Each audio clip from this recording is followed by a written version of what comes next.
The Mind Buzz, now partnered with My Grito Industries.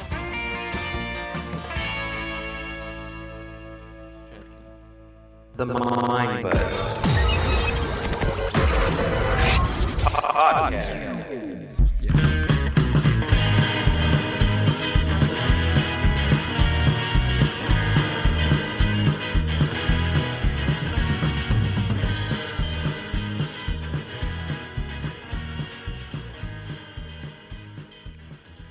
What is up, Mind Buzz Universe? Welcome back to another podcast episode of the Mind Buzz Podcast. I am your host, GILL, and working the board this evening, this morning, whenever you're listening to this show, is Amber. How are you? I'm good. How you doing? I'm good. I'm looking at the recording right here. Why? I don't know. Whenever we do something new, upgrade something or change it, it becomes like... That's just the nature of the business. No, I know. You got to evolve. You got to change.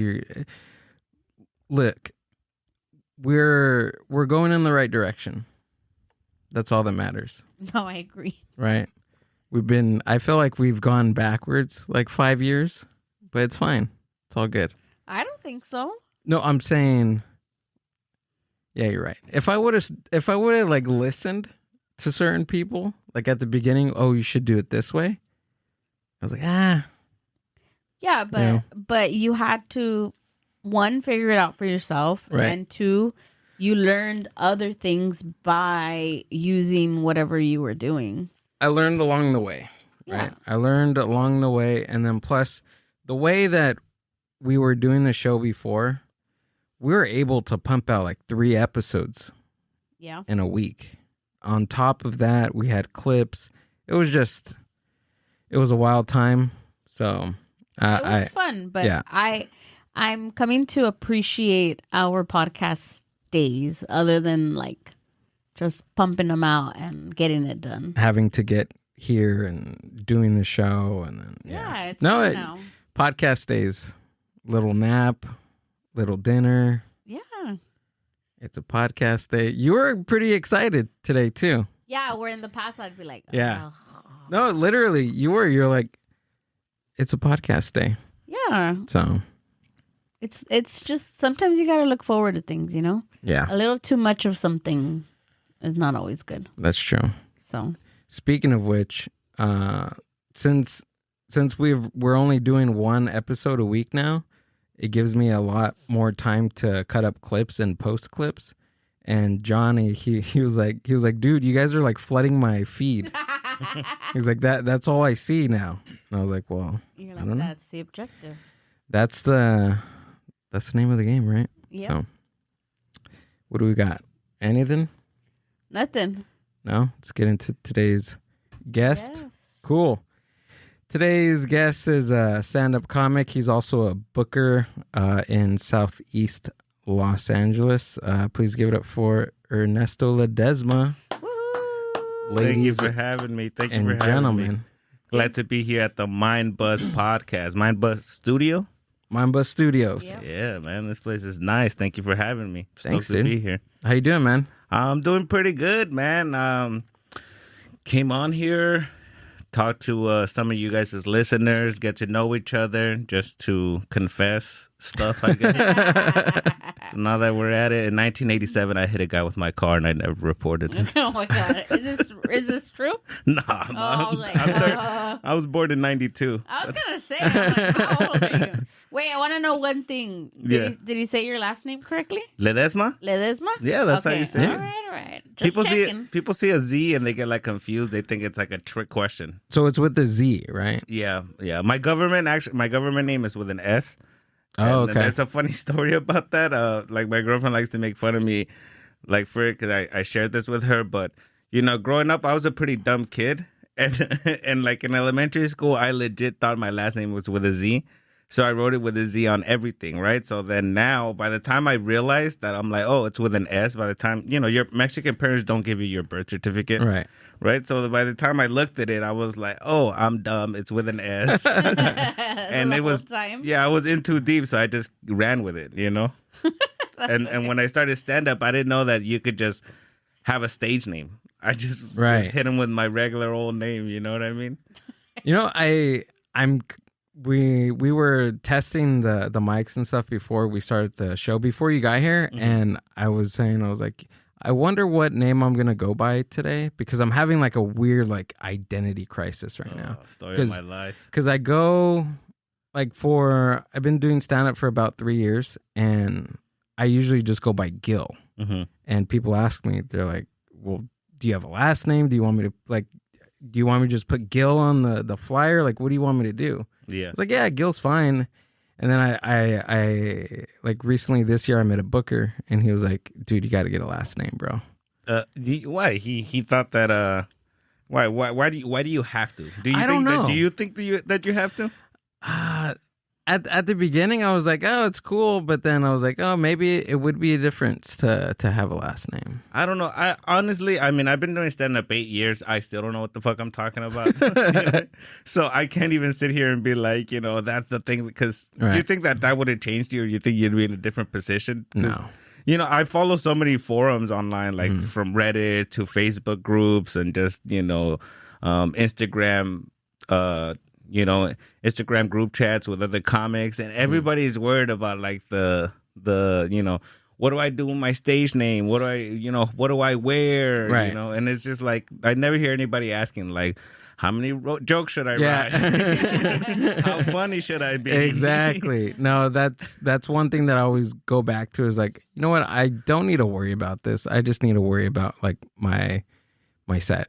Yeah, 'cause, I mean, people have given me shit before. I used to have like a cartoon thing on my profile picture for stuff. People would be like, oh, you gotta change that. You gotta change that. I mean, I gave in. I'm over here being like, nah, do you? But I gave in. And I don't know if it helped or not, but, it's just a thing that, like, when I was coming up, too, like, doing, like, mics and stuff like that, that'd be this whole thing where, like, you can't wear shorts on stage. You know what I mean? Don't let them see your kneecaps for some reason. I remember hearing that, like, a few years ago, listening to Ralphie May's, like, masterclass on YouTube. He says something like that about, like... First of all, I think it's like another myth, right? Or like mustaches or facial hair. Oh, yeah. Like you shouldn't have a beard. You shouldn't have a mustache. You're also not supposed to be like jacked or in shape or like too attractive. Right. Oh my God. Seriously, what do they want you to do? there's be ugly and You have bald to be an face. ugly comic? Yeah, you gotta, because otherwise they're like, why are you even in this? This is for us. You know what I mean? Like, if you're attractive, Well, everyone. didn't they do that to the guy Matt Rife? Matt right? Rife and any hot girl comedian ever. She's only funny because she's hot. You know what I mean? Which, I mean, I'd like to be like, it's not true, but immediately if I see somebody way attractive killing it on stage, that's my first thought. I'm just like, yeah, dude, because you're hot, dude. So if you're funny, you're not good looking. I mean, that's how it kind of like feels, like that. Yeah, kind I of mean, like... I think it's because you have to face like adversity. We feel like as comics, like you didn't earn that. You know what I mean? You're just getting it because you're hot, or even just because you're a woman, you get lots of followers or whatever the fuck. Right. We always want to find a reason why somebody's doing way better than us. I agree. Well, I'm like, fuck that guy, dude. But I wish I had that guy's connections. You know what I mean? Seriously, it's like you're too hot. You're too hot to be doing this. Yeah, man. I don't know. There's a lot of stuff where people always, as stand-ups, it's crazy because it's us. It's us, forcing these things on us. And, in reality, we should just be focused about, being funny, writing some new jokes, like growing your audience. That's really the most important thing. It doesn't matter what you wear. It doesn't matter, what your stage name if no one's coming to see you at the end of the day. Exactly. Seriously. So I don't know. Some days I change my name. I use my real name. I just go by GILL, but I don't know. I tried doing that at the Comedy Store a We'll few see. times, Oh, yeah? Yeah. When I would try to get up at the mic and stuff. And and then after a few times with my regular name, it didn't work out. I'm like, maybe if I try to be somebody else. And I never got picked, but I always was kind of nervous. Like, well, what if they pick me with this crazy name? Now I got to be that guy. You know what I mean? Yeah. Did you have like a different set for a different name, or was it just?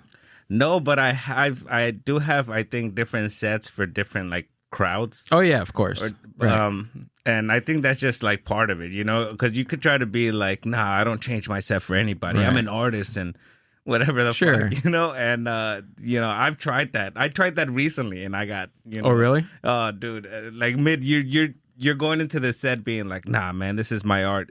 I want to talk about this, even if they don't get it, and then midway point they're not getting it, and you're just like, how about whatever the fuck I think you like, sir. Yeah. Do you think it was their perception of you like to begin with, or do you think it was just like there was like a disconnect between you and them? I think that I think you're supposed to switch the set Right. or the wording or how you present it to somebody, just depending on you got to feel the vibe out. Right. You know what Pretty I mean? much. Yeah, and I didn't do that, so it was just like obviously it was my fault because I tried to just force feed them some shit. You know what I mean? And it's like, dude, they weren't with me with the beginning, but you hear these jokes kill everywhere else, so you're like, Right. nah, if I stick it a little longer, you always don't want to just abandon ship. You want to be like, I'm just gonna get him with this one. I'm gonna get him with this one. That's when you have those sets, especially coming up, where you only have 10 minutes on stage and you bond for 9 minutes, and then you're just like, they're already giving you the light, and you're still with the. All right, before I get out, let me leave you with this. Yeah. Dude, that's how it happens, man. When was it when you like realized that you're like, okay, I need to do certain things like in front of different people? Like, how long were you in by the time you realized that? I think pretty early on, but I think it helps because I'm Latino. Mm-hmm. So then you get to see when they put you, and they won't even tell you. They're like, you want to do this show? You're like, great.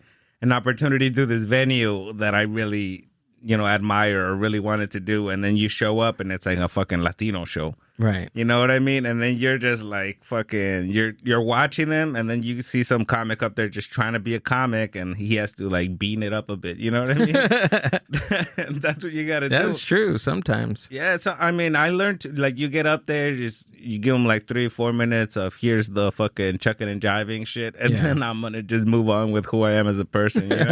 Sometimes I feel like that if it's like if when I'm ready to film like a special or something, if I should do like a half hour or 45 minutes of like Latino material, and then put that out, and then just never talk about it in my career again, I've thought about that, but then also how hard can that be? Because I'm Latino. Everything I do is Latino. I listen to Spanish music. I fucking go to carne asadas. You know what I mean? It's like a weird thing. It's because that's your some of it is like your lens of the world. Like that's your viewpoint. That's who you are. Yeah, and it's tough because you don't want to be like pigeonholed into a fucking silhouette of this person, or you don't want people to be like, he's just a Latino comic, you know what I mean? Because I feel like I could be in a room and make anybody laugh, but unfortunately that's just part of the game. You have to be a little hack too, because you go out for let's say audition for something, and then they're looking for a really Latino person, or you know what I mean? And it's a thin line between being like proud of your culture, and then also just being extra Latino for the role. Sure. Yeah. It's a whole thing. Oh yeah, dude. It was pretty interesting what you said about the hack thing, right? Because say you're like a super artistic, well-spoken, that's just your identity, and that's just the way that you write and perform, right? Say you go on stage and you perform that in front of just people that just want to laugh, and sometimes there's a disconnect between that. You know what I mean? Yeah, that happens. That happens here or there, and there's always, I think, whatever crowd, you're never gonna get everyone. Right. And even the people that are there because they really love your stuff, they're still gonna be like, he didn't do the thing, or I wish he would have done something new. Like, you could never make everyone happy, and I've learned that especially with I'm booker at this independent comedy club, the Private Suite in Southeast LA, and you can never make anybody happy, dude. Like, you'll have comics that'll hit me up and they like bug me and DM me constantly, put me on a show, and then I put them on the show, and then it's like they won't promote and they won't help me push the show, or they act like divas all of a sudden, you know what I mean? And you're like, dude, I was trying to do you a favor, like, low key, and now you know what I mean? And now they whatever act however, but it's audience members as well, you know, like TikTok or Instagram or social media, you'd like post a show or whatever. I just posted a show, and then like one of the first comments was like, "What? No Latino comedian?" And it's like, dude, I'm hosting the show. You know what I mean? Right. I'm not gonna put myself on the flyer or whatever. But it's just like, you know, they just supported. It was the same guy like that just supported me doing a Fresh Faces of Comedy showcase type of thing. So he just supported like all these up and coming comedians, you know what I mean? It didn't matter who they were, but now he's getting like professional TV credited comedians, and he's just like, what? No, that's it? You know what I mean? Right. It's crazy. You can never please everyone. No, you're not gonna get everyone in the crowd, and you're never gonna make everyone happy. You just gotta kind of do whatever you think is the right move, and people are still gonna be mad. No, yeah, exactly. I mean, that's the best way to go, because like wherever your direction, right, wherever you're gonna go, the right people are gonna follow, or they're gonna support you in the right direction that you're going to, anyways. Yeah, I mean, like with your podcast, do you guys get like a lot of stuff online, a lot of like comments or anything like that? Any negative stuff? Oh yeah, all the time. Yeah, it's just all like the time. It's part of the thing. I think Yeah. if you're probably not doing anything that good. Exactly. You're not getting attacked for no reason at 3 a.m. Seriously, that's there was at a certain point when we were talking about just different topics. I think COVID was a talking point.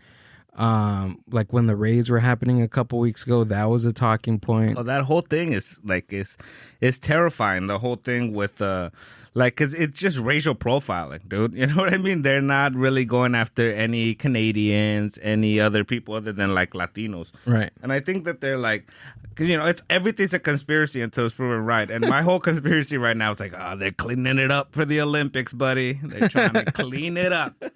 All of a sudden, you're seeing less Mexicans, less homeless people. You know what I mean? You know, it's weird, but at the same time, it's like, what can you even really do about it? You know, besides post on social media, and that feels like a cop out because you're not out there protesting everything. Exactly. You can't. You got to go to work. Exactly.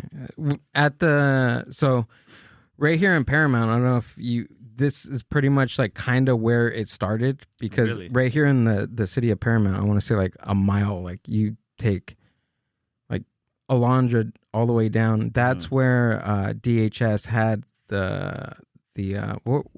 it was military at first, or what was it, Amber? It's their staging, or it was their staging. So that's where they have all their cars and tactical gear. Oh man, and I mean it's crazy because they're like hiding their faces, and it's like the only reason you should be hiding your face is because you're ashamed, dude. Yeah, you know what I'm saying? If you're hiding your face, you're ashamed. If you're ashamed, you know you're doing something wrong, dude. Right. And didn't they pass a law that they couldn't hide their face anymore, or something like that? No, they're trying to. Oh, so it's still trying to happen. I think right now they don't even have to identify themselves. They could just, you know, like it's like a private. That police. is crazy to me. You don't have to identify yourself, and yet you're like you're abducting people. Literally, that take all the woohoo-ness out of it. Like whatever you're wearing, you're badging yourself. You don't have a badge, you have a camera on you. Doesn't matter. That's the point. You are abducting people. It's and violently at that. Right. 'Cause they're coming, they're showing up to like neighborhoods, pulling up in like unmarked cars. They won't identify themselves. They're pulling weapons on civilians. Yeah. They're like literally running through people's yards, doing all kinds of stuff. It's stuff that you would like joke around when you were a kid. Seriously. You know what I mean? Like, yeah. you're like, oh, they're gonna chase us down. And it's like, now it's happening. The crazy thing is that there's people that like wanted this and that are voting for this and that are happy that this stuff is happening, you know?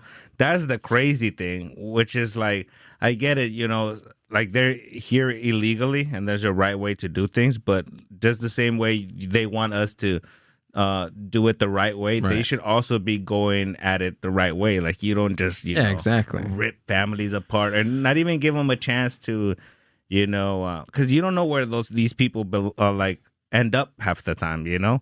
Last time that they took all those kids in cages, they like lost kids, and then we're just like, they just lost this many percentages of kids, and we were like, that's not that bad. But it's like, what happened? Can we get some answers? There's never answers. Yeah. Well, there's I saw today that there's gonna be like a civil suit, I guess, from North Korea, because of the raid. Remember I told you about the Hyundai? Oh, that's right. They got some. So there was a lady that's running for like, I don't know, congresswoman in the state of I think it's Tallahassee or one of those, wherever it was, somewhere like in the Midwest. And she's the one that called ICE on the whole plant, the Hyundai plant. And ICE came and they arrested like over 400 and something like Korean employees. And they, well, not arrested, they took them, you know. They deported them, yeah. And, well, they detained them. And then it came to find out that everybody that was working there had permits to come over here. So pretty much it was... It's South Koreans were coming to establish the Hyundai plant so that it could bring jobs to the city, which it was going to provide 9,000 jobs for the city and people in the city and stimulate the states and the city's economy. And all these people had like working permits because all they were going to do was come, put the plant up, make it run, show all these people how to run it and how to do everything, and then leave. Like, they weren't here to stay. Yeah. And this lady was like, she thought, I got the golden ticket to like... Dude, because people get like cashed out, right? They get like paid for every... Yeah, like, do they really? They were saying that they were giving like money. So they're getting bonuses for how many people they take. Yeah, like you can call on your neighbor and say, it's an illegal immigrant, and they give you like $1,500 or something like that per person. Yeah, it's crazy. Like, so I can imagine people like really just, it's crazy though, because we're put in this position as a society to like think about it. Like we're like there's some Latinos that call ICE on other Latinos for money. You know what I mean? Because I mean, unfortunately, it's such a system where anybody's anybody's making money unless you're like owning your own stuff, and even then you're getting taxed so hardcore. You know what I mean? Like you feel like you have to that's why dog eat dog type of thing. That's why they did the incentive, because they knew people were going to turn on each other. Well, this lady comes to know that, that they have all their valid work stuff, and they got let go and they went back to Korea, and they were like, F this, like, we're going back to Korea. Like, why are we even here? And the entire plant, even the Hyundai owners were like, no, we're not going to work here. And now they're filing like a suit against the United States for wrongfully detaining, 400 and something Koreans. And also because the way that they were detained, so they were saying that there was like 100 people to one like toilet at some point. They were like beaten, they weren't given food, like all these things. So it's like a sweatshop kind of thing. Pretty much. It went into like pretty much also them being like beaten and like, jeez, like just tortured. So now North Korea is like, F you, like, we're going to protect our citizens and, pretty much do something about it. Man, I don't know. There's so much bad stuff happening every day. You just can't even digest it. Like, I swear to God, so many people are just not revolting because they're just broken at this point. Like, it's got to be like half the population that are just watching stuff and not even really taking it in, just reading the headline but not understanding like, oh, that's lives, right? Because it's way too much, especially if you're trying to be like a successful person. You got to kind of find your thing and attack it, and every day wake up and work towards your goals. But it's just like that just means that you got to kind of prioritize yourself over everything else that's happening in the world. And unfortunately, I think that's what's happening with a lot of us. You want to help, but it's like, dude, how the hell can I help? I can barely help myself. I got a family, or I got this stuff to take care of. It's too much, man. You know what I mean? But I think that's where they capitalize on. They know that people are in that type of situation, and there's really nothing that we can do besides like actually do that revolt, like you were saying. But even then, something like that in Nepal happened, right? Yeah. In Nepal, they had Sweet. had a whole fucking civil war going on, and then they burned all the all the government buildings. Oh and yeah, then- that's right. They burn like their equivalent of like the White House. I remember you Right, telling yeah. me. And then I think it was like a lot of like youths. If you look up, there's this Nepal kid who did this speech in like an auditorium, and low key he sounds like the Mustache Man. You know what I mean? He sounds like Really? the failed Austrian painter Yeah, Really? yeah. we all know. Yeah, he sounds just like him. So at first you're just like, what the hell is this kid on about? But then you hear him in English, you're like, dude, this kid rocks. I'm ready to burn some shit down. You know what I mean? Like this guy did that, and then like months later, I guess this happened. And now he's like everyone's kind of looking at this guy saying that he sparked everything, but it's crazy because there's like a lot of youths doing it, right? So they also like attacked all the politicians in their homes. Some of them had to get like airlifted out of their homes by helicopters. They chased like the police Whoa. officers and all these like government officials into rivers. It's crazy. And then the wildest part to me is that they burned, like how you said, the equivalent of the White House, and then they're waving like Luffy flags from One Piece, Yeah, because it's like a bunch of kids, and that's like the most punk rock thing they could think of doing. You know what I mean? It's really crazy, and it's like it's wild, and it's a crazy sight that you don't want to see. Like such like unrest with a population, but also you start to wonder like how long before that happens here. We already had like a taste of it when they stormed the Capitol or whatever. Right. It's like obviously. It can happen. Yeah, I think in the perfect storm, if we get the right person in front of the right people, something like that would happen. For sure, 100%. I think we're being held on by like a really thin string right now Oh yeah. Oh, yeah. of just like If they cancel one more late night show, dude, I am so close. Dude, I like how they now. I am so close. Now that's gonna relive that or revive that guy's whole career. Who the fuck? No one was watching that shit anyways, dude. Nobody was watching any of that shit, and now we're just like, oh my god, like Right. that happened to him, right? It was like, oh, Jimmy Kimmel, yeah. People are like, Americans are losing their jobs. It's like, dude, that's one fucking guy who should not have been doing that whole time, Right. anyways. You know what I mean? David broke his finger at the Jimmy Kimmel show one time we went. David, your brother-in-law? My brother-in-law. How do you do that? Because we went to go see, I think they had Blink 182. Oh, okay. And he's like, you want to go see it? And I'm like, yeah. And we went. And then he went into like the mosh pit because you go to like the outside. Say less. And then I was Yeah. like, I'm not going in there. And then he came out and he's like, I think I broke my finger. How do you break his finger in mosh pit in his 30s? Yeah, that's what happens, dude. I have a friend. When the pandemic happened, we were like so starved for stage time. We were performing in between bands, setting up for backyard like punk shows and stuff, right? And then one of my friends who was like a substitute teacher, and he's like, I'm gonna get in the pit, and it's like, dude, you're a teacher, dude. You have a 401k. Don't do this. Right. And then went in there. Yeah, immediately like fucked up his ACL. You know what I mean? It's like you can't just be in there. You're 30 plus, dude. Can't be dancing, having a good time. You know? Yeah, last time I went in a pit, dude, I was like sore for like a week, literally. Yeah, I remember.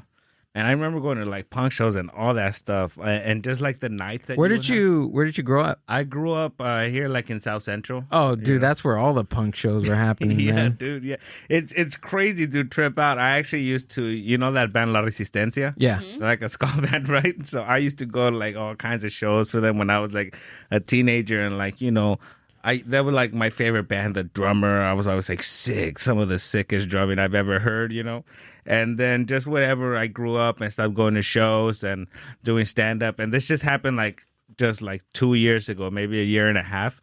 I was trying to save up for some stuff, so I got like a warehouse job during the day for like a year, and then halfway through that we got like a temporary worker, and it was some guy that used to be in the band. Yeah, dude. And he was talking to me, and I was listening to music, and I was like, oh, La Resistencia and all that stuff. He was like, that's my band, dude. I formed that band or whatever. It was just wild, dude. Just wild the way that. And well, I'm like, dude, and I used to be like, they're the best. And I was like, and now we're both working at this warehouse, dude. But in their time, they were. Yeah. That I love La Resistencia, Viernes 13, and Red Store Bump. Yeah, that's Those like the. were okay. like. Mm-hmm. Yeah, I could tell we were around the same time listening. That was like the main thing you would listen to. Well, But we're all like the same age. Right. yeah, dude. Yeah, and I like you guys' studio here. Obviously, you guys have like a very like Latino heavy, inspired art, kind of punk rock, the Misfit stuff. A lot of, like I don't dress like that anymore. But yeah, I was that punk rock kid that hung out with cholos. I was very confused my whole life. I was like the punk rock kid that hung out with like paisas. Oh yeah. So I like paisa music, but then I love hitting them with like, that enanitos verdes and shit. Yeah, no, and no, I like Chalino, Saul Vera, yeah. like that stuff. But then I love like ska music, psychobilly, like so. It was somewhere in the middle. I went to Paramount High School, so it was. You had to kind of be like both. There. You really did. I liked back then when we went to school. It was still like cliques, different little cliques. Like you went to lunch and it was like prison. Oh yeah. You're like that's the cholo table, that's the punk rock table, the metalhead table with their fucking. With their high top white blazers every time, like with their Nikes and leather jackets, and it was cool because you could literally decide. I remember, you being a kid and decide I'm gonna be this type of guy now. You know what I mean? It was fucking crazy, dude. But I never felt like I fit in, dude. That's why when I started doing stand up, I was like, oh, dude, I could do this. I've been getting in trouble for this shit my whole life, How did you end up getting into stand up? Me? Yeah. Through the podcast, dude. So you were podcasting first, and then I guess met stand-ups. Yeah, who was the first stand-up that we had? I think it was Carlos. Do you know Carlos Medrano? He does Don't Tell in wherever city he does, but yeah, I did one of his shows at like a comic book shop one time. Oh, okay, right, yeah, he does that. So I met him, and then I had Martin Rizzo on the show. We did a show. Alfred Robles came on the podcast, and he told me, he was like, dude, just do it, man, just do it. Yeah. And by that time, I was thinking about doing stand up for like a year. I would lurk. I would go to mics and just check out the scene. Almost pandemic, right? Hang out. Pandemic. Yeah, pretty much. Yeah, dude. When I was still, finding all these little spots to do in the pandemic, I was just shook that there was people just starting stand up. Like they were like, I'm 6 months in. I'm like, so we've been in the pandemic for a year. We've been locked down for a year. How the hell did you start this whole new thing? It's wild. Things are so different now. Like I don't know if it was still a thing when you were doing or mics or getting into it or whatever. The Comedy Bureau. No. Yeah, that used to be a website when I did stand up. Oh yeah, it and right. Then have all the mics, all the open mics in LA, right? Yeah. I remember Martin because I asked him. I was like, dude, like how do you even start? That was one of the questions. Like, okay, how do you start? Where do you find all these places? And he told that's exactly what he said, and we pulled it up on the podcast, and we were just going through all the different places that were in LA. Yeah, that was literally, you could quit that's what I did. I would have jobs and then just save up money and then just quit and be like, I'm gonna be able to do stand-up for 7 months in a row now. You know what I mean? And you would just wake up. I didn't have a car. You would just wake up and like start scheduling shit. You're like, all right, every other hour you were hitting the mic, so you could do 4 or 5 spots like that day. You would have to be on the bus since like noon. You know what I mean? It was insane. But I mean, back then it seems easy. Now I have no idea. I have no idea how to even find mics, but there's so many cool shows happening. There's so many cool venues going around. Like, so many different comics doing comedy. Like, I'll go to a spot now to support, and then I'll meet like a bunch, like 10 new comics that I've never heard of. And it's like ranging in years that they've been doing stand up. I'm like, how have I never met you? This city's so huge for that. Right. And you've been doing comedy for something like 8 years, right? Yeah, a little over 8 years.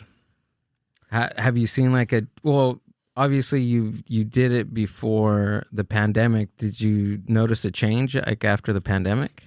Yeah, everybody has like they think it's gonna be like Netflix.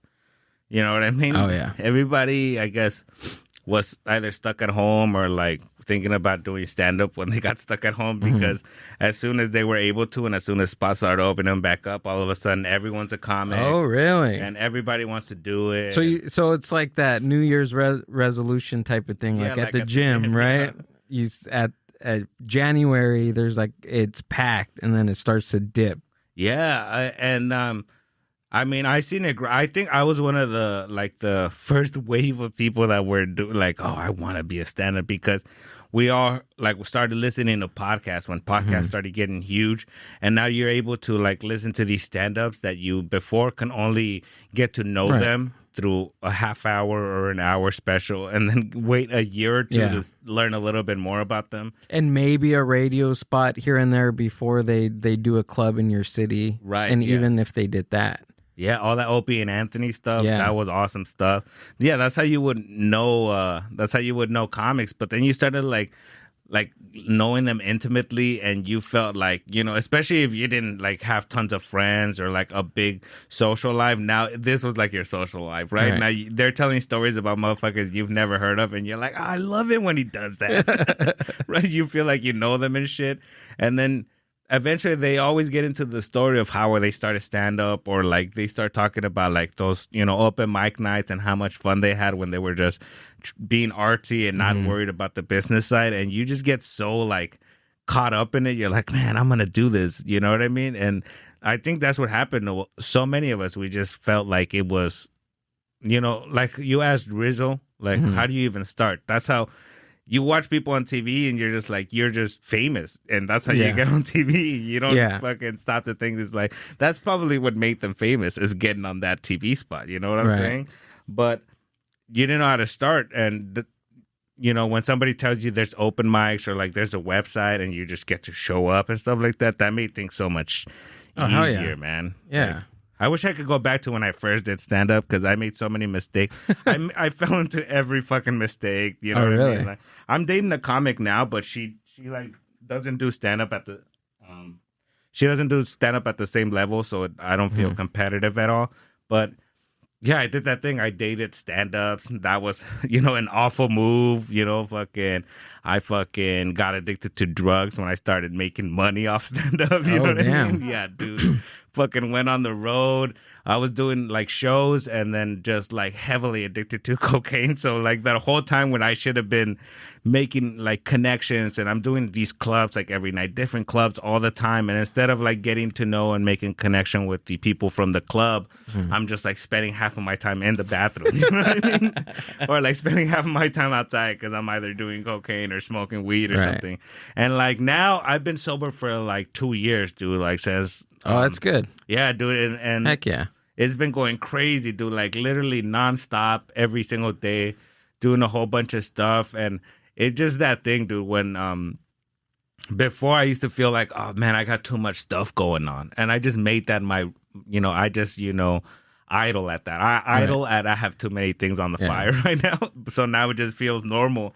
So much so that I'm let me add more pressure to this. What can I do also instead while trying to be a comedy star, while chasing that dream? What else can I do? Dude, let's book this club, dude. It's basically, trying to make stand-up your whole job and, pay the bills and stuff like that. You got to get creative, man. The bookings aren't coming every time. And if they are, they're not all $300 shows or fucking, sometimes you're still doing a fucking $500 show one day and then $50 the next day. So it puts a lot of stress, especially if you're in a relationship, puts a lot of stress on my partner also, that because you never know if we're gonna have a good month or something like that. So that's when something like that, comes into hand, where you book a show. And honestly, as a comic, you only need one good monthly, a successful one that you could sell out every month, where you could pay your fucking rent off of that shit, But it is stressful. It's a whole thing. And to get to the creative part of it, do you think there's a lot more opportunity now, right? Just within the past few years, as far as with social media, TikTok, Instagram. I think so. Yes, there's opportunities, marketing stuff. But if you make them yourself, you know what I mean? Because I think one thing that a lot of people are. Do you do all the art for your show, for the secret comedy? All the ads and all that stuff. Yeah, for everything. Oh, that's cool, dude. Yeah. I really dig it. Thanks, man. Yeah. I tried to do. I just go with yellow because it pops No, up. I all the like it. time, you know. Yeah. But There's some like branding out there that I'm just like, it's cool, but like I really like yours. dude, I It's try really to make cool. everything like a video and stuff. I'm always like, dude, this shit is not 2017. No one gives a fuck about a flyer. You know Right. what I mean? Like, unless some shit's moving or there's a song to it. No, one seriously, gives a fuck. that's just the nature of it, and probably then even that is going to change in the next couple years. Yeah, dude. I mean, yeah, dude. With the, I'm sorry, I got off track. You asked something like creative, being creative on it. Yeah, you just got to do everything, dude. You fucking have to do all of the stuff. It's so annoying. I just want to tell jokes. I'm over here like making visuals for promos. I'm fucking hitting up, companies to be like, hey, do you guys have a, an event coordinator or something? Just trying to put on shows wherever I feel like there's, a good venue and stuff like that. Honestly, you just have to do so many things just to sell tickets and fucking perform, DM a ton of people. You gotta, like, that's the method that I've been working on now that like I think has been helping. So if you run a comedy show, this is what I do to like pack out the rooms all the time. I make Instagram ads. You do Instagram ads, Eventbrite ads. Anybody that likes that video, send them a DM. You know what I mean? Hey, here's whatever percentage off if you act right now. You know what I mean? Yeah. All that stuff. It's so annoying because even Instagram is against you. You can only message like 25 people an hour before your thing gets. Are you serious? Flagged. Really? Yeah. Is that if you have a business account, or is it just in general? I think in general, Really? because that's crazy. The way that I do it is I'll do like kind of like not a mass DM, because you can't DM everyone at the same time, but Right. you create kind of like a message that you're gonna send to everybody. So then you'll get flagged. You know what I mean? You can't even invite that many people at a row. That's what I found out. Well, that's a good approach, because isn't that what that's what Dane Cook did like back in the Facebook days? Yeah. That's exactly what he did when he posted a clip of himself, and that was almost over 25 years ago. Like nobody was doing that. Yeah, that's what you fucking have to do, dude, bro. You have to do that because people think it's enough to like post a video and I gotta like it. No. I mean, somebody's coming. It's like, dude, I like shit all the time just because I gotta keep. I haven't liked something in an hour or something. Let me like something. I'm hardly looking at shit. Yeah. You're just doing shit. But you gotta literally DM like hundreds of people every week. Hundreds of people. You gotta send the mailing list. You gotta send the videos. All of this stuff just to sell tickets, dude. But that's part of it. It's like cold calling. If you have a company, except it's easier because at least you're sending a DM to someone that already showed interest to some of your stuff or something like that, Yeah. But it's like a business. We're trying to make a career of it. So if you're just trying to sit there and hope that like somebody puts you on, you're gonna be fucked, dude. Because that's what we were talking about right now. It's just like so many people like understand now that there's no gatekeepers. I mean, there is, but if you let them, you know what I mean? Yeah, it's true. 'Cause there's 3-4 major clubs in LA. Everybody wants to get in those clubs, and so many of my friends, dude, I'll go to one of the clubs to hang out, and everyone, oh, dude, you're killing it, you're doing this and that, but I'm still not passed at any of these clubs, and none of these clubs are gonna give me stage time, right? And they feel like they haven't accomplished shit as stand-ups because in the last 8 years they've been performing everywhere and still aren't passed at these clubs, so they're feeling like I suck as a stand-up. It's like, dude, just go to Lancaster, go do a show in Lancaster. You know what I mean? They're going to pay you $200 to entertain somebody for 45 minutes because there ain't shit going on there. You know what I mean?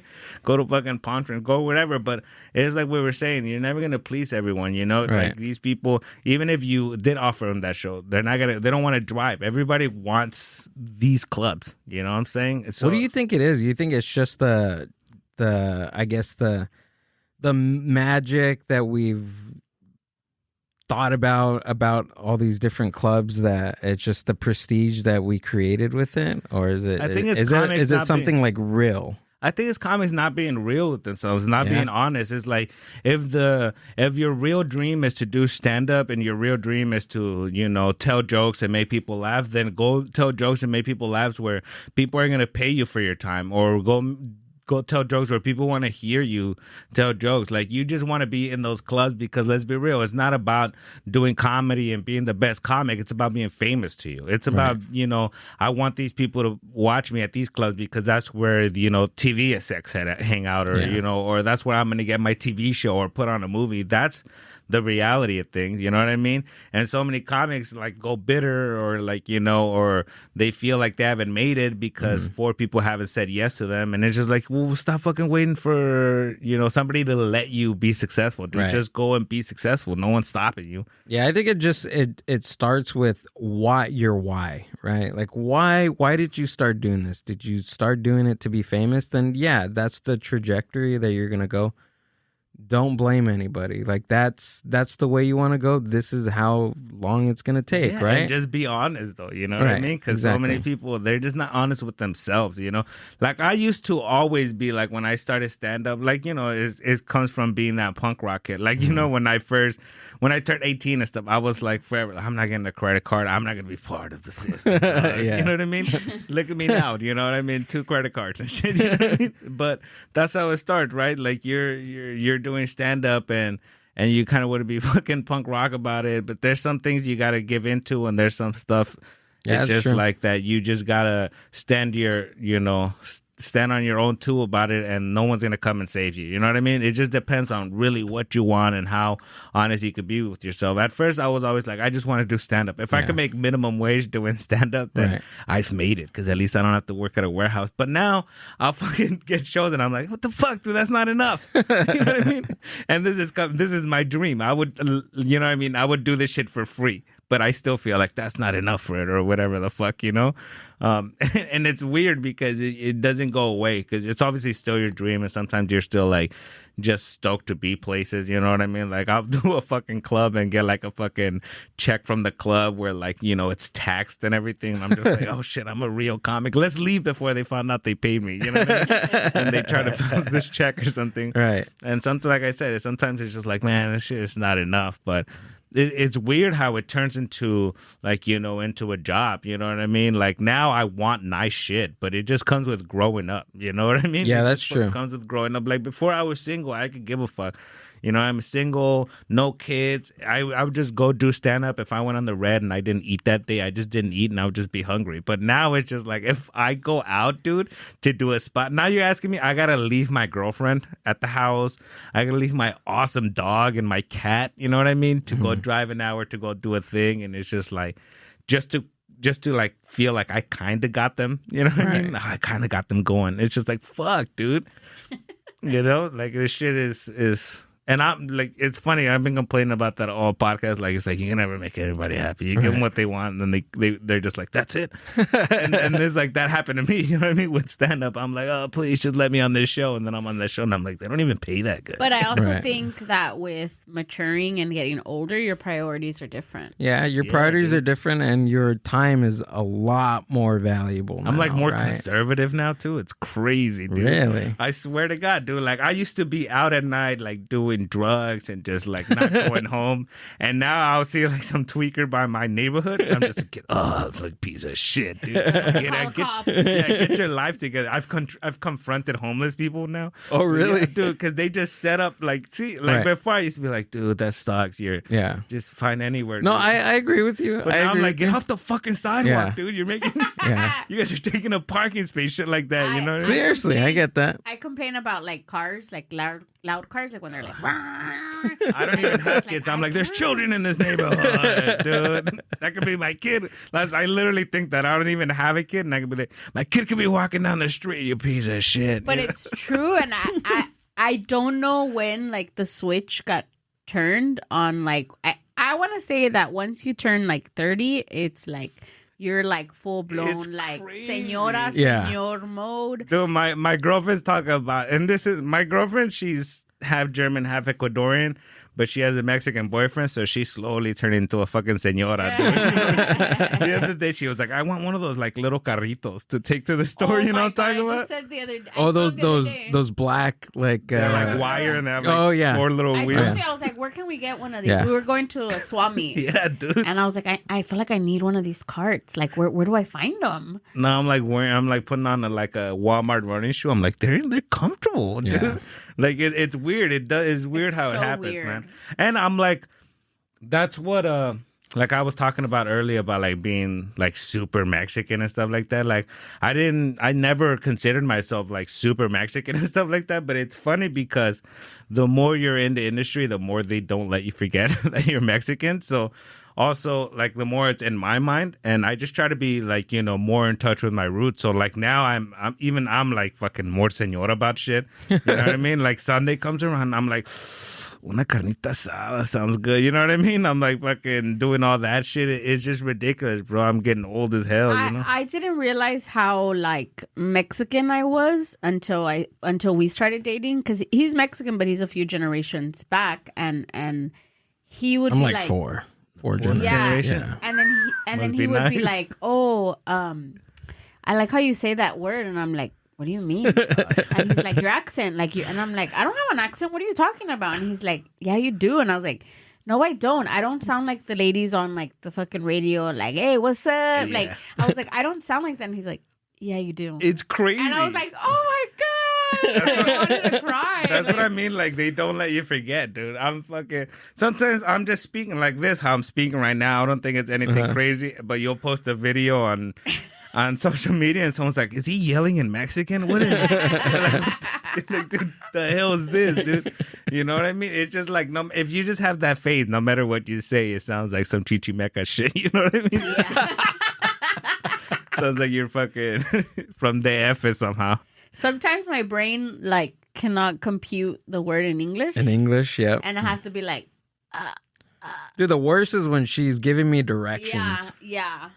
to a place that I have no, especially directions in TJ.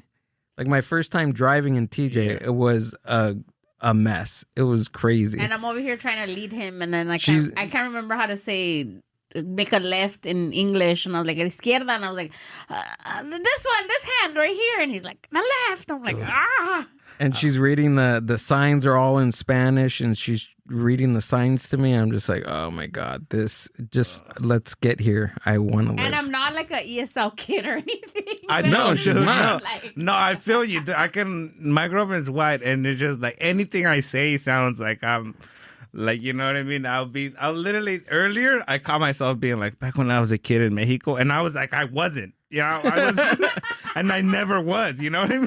But that came out of my mouth. Like back when I was literally eating one of those tamales de elote, you know what I mean? Oh yeah. And she was like, oh, because it doesn't have anything in it. So I was like, no. Those are my I was favorite. literally like, no, these are good. When I was a kid in Mexico, I had one of these. And they were just like, dude, I was there for 2 weeks, maybe. Get the fuck out of it. But still, I'd be saying shit like that back when I was a kid. You know, we're also the same age, but it does, you know, it just fucking feels like that. It's two totally different lives. Like it's funny because sometimes I'll tell her like a childhood story that I think is really funny. Like I was like, the first time I ever got like frisked by a cop, I was like 8 years old, and I was just going to the Tom's Burgers, you know, Right. trying to get it. And I remember I was going there, and I was just remembering, like I was in my head walking through an alley, like cutting like a shortcut. And I was remembering being so poor that like I was like, oh, I'm gonna get a cheeseburger, right? But then I was like, nah, I'm gonna get a regular burger, and we got cheese at the house. You know what I mean? That's literally what I was thinking. And then the cop pulled around the corner and like stopped us and fucking frisked us and shit like that. And I barely knew what was going on, but I was telling that to my girlfriend, like thinking, isn't that hilarious? And I turned around, she's like crying, you know what I mean? Like just weeping at the fact that I can't believe you had to go through that. You know what I mean? She's like, no, it's funny, dude. That's how I feel. How with his, he tells me some stories of him growing up, and I'm just like, but how? And he's like, what do you mean? Like, Oh, yeah. it's your I reality. I only could have been a comic because I'm one thing that I realized is like I'm the most traumatized person in the world. You know what I mean? Like you used to think like, no, I'm just quirky, but Right. you're just like, no, everything's a defense mechanism. You know what I mean? Like, Yeah, Oh, yeah. absolutely, like I said, I absolutely. was saying that the other day at a show, and I was getting all these people to laugh because my buddy Ace, he does comedy with me. We're always on the road and stuff, and we were co-headlining this show. And I was talking about him because when we go on the road, he's always like he always wants to drive because he wants to listen to like Deftones and shit like that. You know what I mean? And I was saying like, it's funny because you think that your friend just listens to the Deftones, and it's like, no, he got molested, you know what I mean, or whatever happened to him. But that's why he likes vampire music. Or, you know what I mean? That's why all his shit is creepy, you know. But his fans, they all started laughing because it's like it's true, you know what I mean. You try to it's almost like something happens to you and you start being like, nobody gets me. So now you literally make yourself an outcast. You start being like a punk rock or an emo kid or whatever the fuck, just to be different. And then you're the one saying that nobody understands me. It's like, well, fucking, you dress regular, motherfucker. Get your shit together. You know what I mean? I feel like Latinos, like in some sort of way, or I don't know, DNA. I don't know. We can look back centuries back. But I feel like Latinos were made to be comedians. Like, I think that, like, within trauma, within the way that we cope, because coping for Mexicans is capping on each other. Oh, for or sure. making fun of ourselves. Or you get there and you think, oh, I love what I'm wearing. And you get in with your family and the first thing they point out is what you're wearing. And then you're like, God, like... and it's just something in us. Yeah. I think that's what keeps us in check. You know what I mean? Because I think one of the most important things that society is suffering from right now is that they don't have that. You know what I mean? They don't have that anymore. We corrected it too much where like now nobody's ashamed of anything.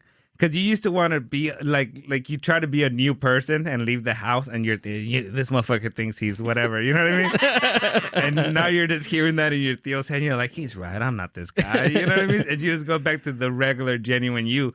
But there's so many motherfuckers like now, everyone, like anything you're into, you go online and there's like a support system for it. You know what I mean? For everything. Everyone wants to make everything a thing. And it's like, no, dude, there should be shame. You know what I mean? Like, there should be shame for so many things. Everybody just wants to tell you about their kinks now.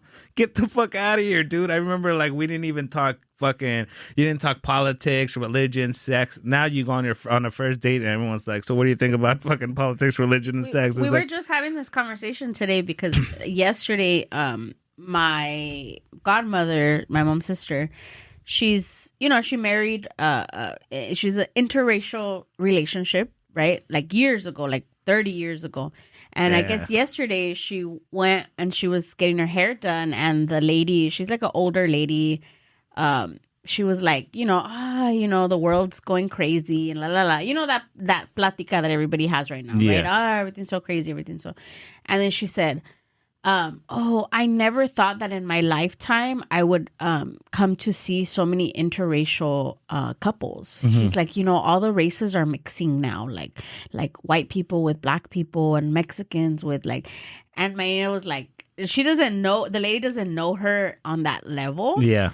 And she said that she just kind of sat there and was like, oh, pues sí, ¿verdad? Because she's like, what am I going to do? Like, one, it shocked her, and then two, it's like, what do I do, fight the lady? And then I was talking to her, I was like, no, it's not about fighting, it's about making her feel like, hey, this is not okay. Just because you have these thoughts doesn't mean that you can be walking around and insulting people as a whole. And I told her, I was like, sometimes people need to be told things so that it could stay and register in their brain that, you know what, maybe what I said is not okay. So I think it comes with what you're saying. It's not so much shaming, but it's making people know, hey, that's not okay, dude. Yeah, you can't say every thought. Right. You can't say everything, and even if you you're. I think now they also have a thing where it's like, if I feel this, I have to share it, or I have to tell people my thought on X thing, and it's like, dude, you could just shut the fuck up. You could just shut the fuck up right now and just keep moving on with your life. Yeah. You know what I mean? This shit is not that important. Like I make a joke about that, where it's like your sexuality, that's like a gay privilege that only gay guys could be out of nowhere just tell you about their sexuality. Because if you're a straight guy, then you're, you know what I mean, you're being like, I'm straight, everyone's like, oh, he's deeply closeted. Because why else are you bringing it up? The only reason you're trying to convince yourself, right. You know what I mean? It's just so many fucking things people should just be ashamed about. Honestly, it's not even to me about with gay people about you be ashamed of about being gay. It's you could be proud about being gay or whatever, but what the fuck does that have anything to do with the kids at school, or what the fuck does that have anything to do with, like, why is there a parade? Why is, like, you know what I mean? Like, no one gives a fuck. Just do whatever you're gonna do. Keep us out of it and just fucking keep moving on with your fucking life. You know, people should be shamed a little bit more, and not because they're doing anything wrong. It's just because it's like, dude, go to fucking, don't you have a job? Go to work. You know what I mean? What the fuck? What is crazy about this story about what Amber's aunt went through is like that has been happening for the past, I don't know, 300 years, lady. Like, you're really late. Like, that races mixing is not something new. Well, but it's weird because I think segregation was still a thing up until the late 60s, right, in some places. So that's like not even that far off. How many generations is it? You know, like people like try to fucking be mad at whoever people that have slightly racist tendencies, and it's like, dude, that you can't blame these people all the way, because these people are usually around like 50, 60 years old or whatever. And then it's like, you got to imagine who fucking raised that guy? Somebody who was raised by somebody at the turn of the century? Are you fucking kidding me? Some of these people are like, yeah, my fucking dad was born in fucking 1920 or whatever the fuck, you know, like that's the vibe that they're bringing. It's like, you just kind of got to let people face out. But even then, how do you guys feel about like where, you know, instead of saying the N-word, people say like the N-word, or like they have different different words, like, you know, to say things. And it's like, well, just because we're not saying the word doesn't mean that we're not using it in conversations. You're just like slightly making it less offensive, but you're still talking about it. You're still using it. You're still whatever the fuck, you know? It's not going away. Yeah, it's the context of it, too. It's like you're using whatever verbiage, but like the idea is still there. You know what I'm saying? Like you can change the word, but the idea and your context of what you're saying is still there. So there's no way of changing it. I feel like with that word and us like saying, oh, like the N word or whatever, I think, and maybe this is the woke side of me, but I do feel like why are we even using it still? Yeah. Why is it even being brought, right? And I think when we use it in like saying the N word, it's because, one, they're talking about it in what sense, like you said, like what's the context, because you're not gonna call someone, hey, you N-word, like right, like that's not it's somebody that uses it, but I don't know. Yeah, you're right, they probably would just say the word, so and then most of the people saying the N-word are somebody to like a reference to a thing, right? So it's like, I guess not in an educational sense, but in a sense of like, you know, still being like having some emotion behind that word that you're still respecting. Racism is like, it's crazy because even without the words, right? It's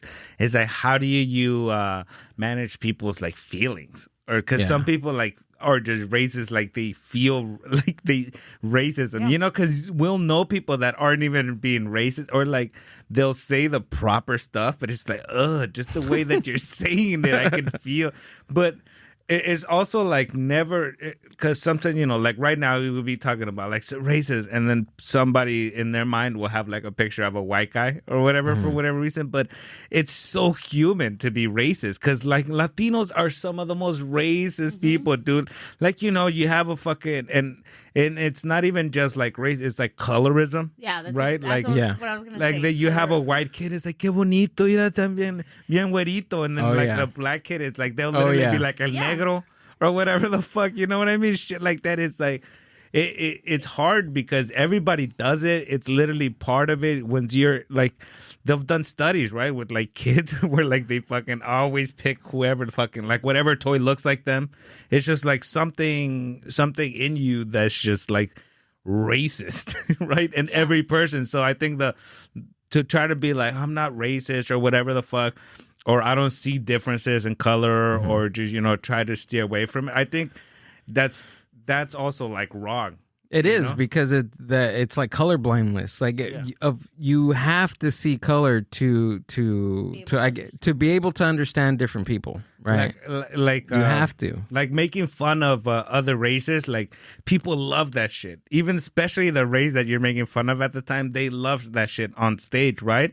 But it's just like the only reason that it's even working is because we all understand and we all agree that that's as true as possible right now. Yeah. You know what I mean? So I think the difference between being racist or just noticing differences in races is whether or not you're angry about it, right? Like you could just, oh, look at them, they're so different, or you could be like, oh, that's because they're so different, dude. You know what I mean? Because it's like we can't act like shits. We're all the same. It's like it's like a fucking, I don't understand. Like when you're a kid and you play fucking Super Mario, like when you play Mario Kart or whatever, and you understand everybody else has different attributes. You know what I mean? Everybody's good on a certain level. You know what I mean? That's like human beings. Everybody's got their fucking thing. You know what I mean? We don't mix. I can't teach you the one thing that you don't know that I do know. You know what I mean? But I think, like when you're a kid, you're like, you know what I mean? You seem to understand it. But then as you grow older, I think probably now that I'm talking, I'm probably personal experiences. You know what I mean? Fucking up black, I cut you off, and now you're like, they're all doing shit like that. Everything that you're talking about right now are things that I had in conversation with my Nina earlier, and I was talking to her about colorism and how in the Latino like community and just us as a race, like there's a lot of rooted colorism within us. Like you said, like I remember my grandma being like, oh, you're so pretty because you're so white. Yeah. And I used to be like, oh, thanks, grandma. Like I didn't understand that my grandma was being like, a colorist, or I don't know what you want to call her. But, to me, I was like, oh, it's my grandma. Like she loves me and she loves that I'm so white. Right. But now I'm like, oh, shit. Like, but it's something that has been passed down from generation to generation to generation. And I think that as humans, we fear what we don't understand. So when we don't understand other ethnicities, other races, other communities, we fear that. So we don't take the time to go and say, hey, let me learn everything there is about you so that I can know you on a different level. It's like, oh, also, that's I think different. It's weird. I think because you fear it, you also feel like you're not allowed to talk about it, or you're not allowed to ask about it. You know what I mean? Like about shit like that. But if we don't talk about it, we can never understand it. Like one of the things I talk about in my act also is like where every Latino, we all have like that dirty uncle. You know what I mean? Like everybody has, so much so that like people just be like, pinche, mañoso, viejillo mañoso. Like we've all heard that. It's like everybody knows it, but nobody's going to talk about like that people get molested or people get touched by uncle. Like nobody wants to talk about it, but everybody in their family has an uncle that's just like, he's just a little weird. Just stay away from him. You know what I mean? It's just like, how are we going to just let that slide or make it like a cute thing that they do? Is just like, no, dude, let's fucking talk about shit. Shit's uncomfortable to talk about, but you got to do it. You know what I mean? Like, I'll sometimes do a sexual assault joke, and I always say like nobody got raped because I told that joke, but people will get raped because nobody wants to talk about the fact that it's still a threat. You know what I'm saying? Like, you just got to talk about uncomfortable shit, racism, drug use, all that stuff. I think that's a huge problem with like kids growing up, especially like Latinos, right? You don't ever, as a parent, you never want to tell your kids about shortcomings. You never want to be like, I was addicted to drugs for 2 years, but you just be like, you better not do drugs, and be like, you're not going to share with them because this happened to me or whatever the fuck, you know what I mean? You're just going to be like, don't do drugs. And they're just like, what the fuck? I'm just supposed to listen just to listen, or don't do this. But we have to share like the all of the times that we fucked up, or all of the times that we were mean, or like we fucking, you tell kids like don't bully other kids, but it's just what you're supposed to do, not bully.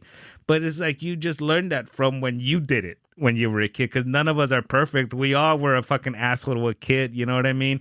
And it might have taken 20 years, but you're like, wow, that was fucked up that I did that. But you know what I mean? That's how you learn, or you fucking did it and immediately we're like, oh, that's nasty. I can't believe I did that. But we all do the fucking fucked up thing and then learn from it, right? Like you guys said something earlier about like fucking growing or whatever the fuck, but that's part of it, right? Like you just do something fucked up and you learn from mistakes. And shit Oh, like yeah. that. That's the best thing about stand-up. Yeah. Because you only learn from the times you bomb. Exactly. Right? But that's where growth is. Yeah. Yeah. Making a mistake and not doing it again and again and again. Mm-hmm. It's improving. But there's people that there's no growth. Or even, dude, even I know that was with me. Like, you know, I'll fucking have like comedians that are like have been in this game like 20 plus years and been like, don't fall into this, don't fall into that. And I'm just like, fuck, you don't know what the fuck you're talking about. And then I did fall into it, and you know what I mean? And I still fucked up. But some friends will let you make the mistake and still be friends with you. And Right. still just, you know, be like, fuck you had to learn by yourself. You Yeah, know? I think that's what it is too. You need to find out by yourself, because how else are you gonna know? Yeah, you can take the idea from somebody, right? You can listen to their story, you can listen to what they have to say, but it's not the same as feeling that and experiencing that for yourself. Yeah, man. Stuff. That's the first thing that I learned with stand up, and it was the first time that I understood that it's just like, man, I even if I failed right now, because everything I ever tried before stand up, it was just like, if I wasn't good at it immediately, I fucking hate it and I never want to see it again. But at stand up, I fucking bombed so hard the first time. The first few times I bombed. I remember crying one time, like fully in my 20s. Really? In the bathroom at a fucking Oh my open God. mic that I fucking, you know what I mean? Just immediately. Sorry, I didn't mean to laugh. No, it means Some guys are walking out, they're like, is that dude crying? yeah. No. They probably, I'm doing coke in here. You know what I mean? No, I'm just crying in the stall, dude. You're like silently crying. Yeah, dude, it's so crazy. The amount of times that I've cried about stand up is like crazy, dude. But it's weird because I'm like, I have like crazy feelings for doing stand up. And like I've cried, I've gotten really emotional at like getting stuff, or like sometimes I'll be sitting in the green room with like friends, and it'll be like friends that are like really close friends to me, but just 10 years ago was someone that I watched on TV or something like that. Wow. And then like, you know, a lot of the times you're just fucking running. You're not sitting there patting yourself on the back after every achievement or every accomplishment.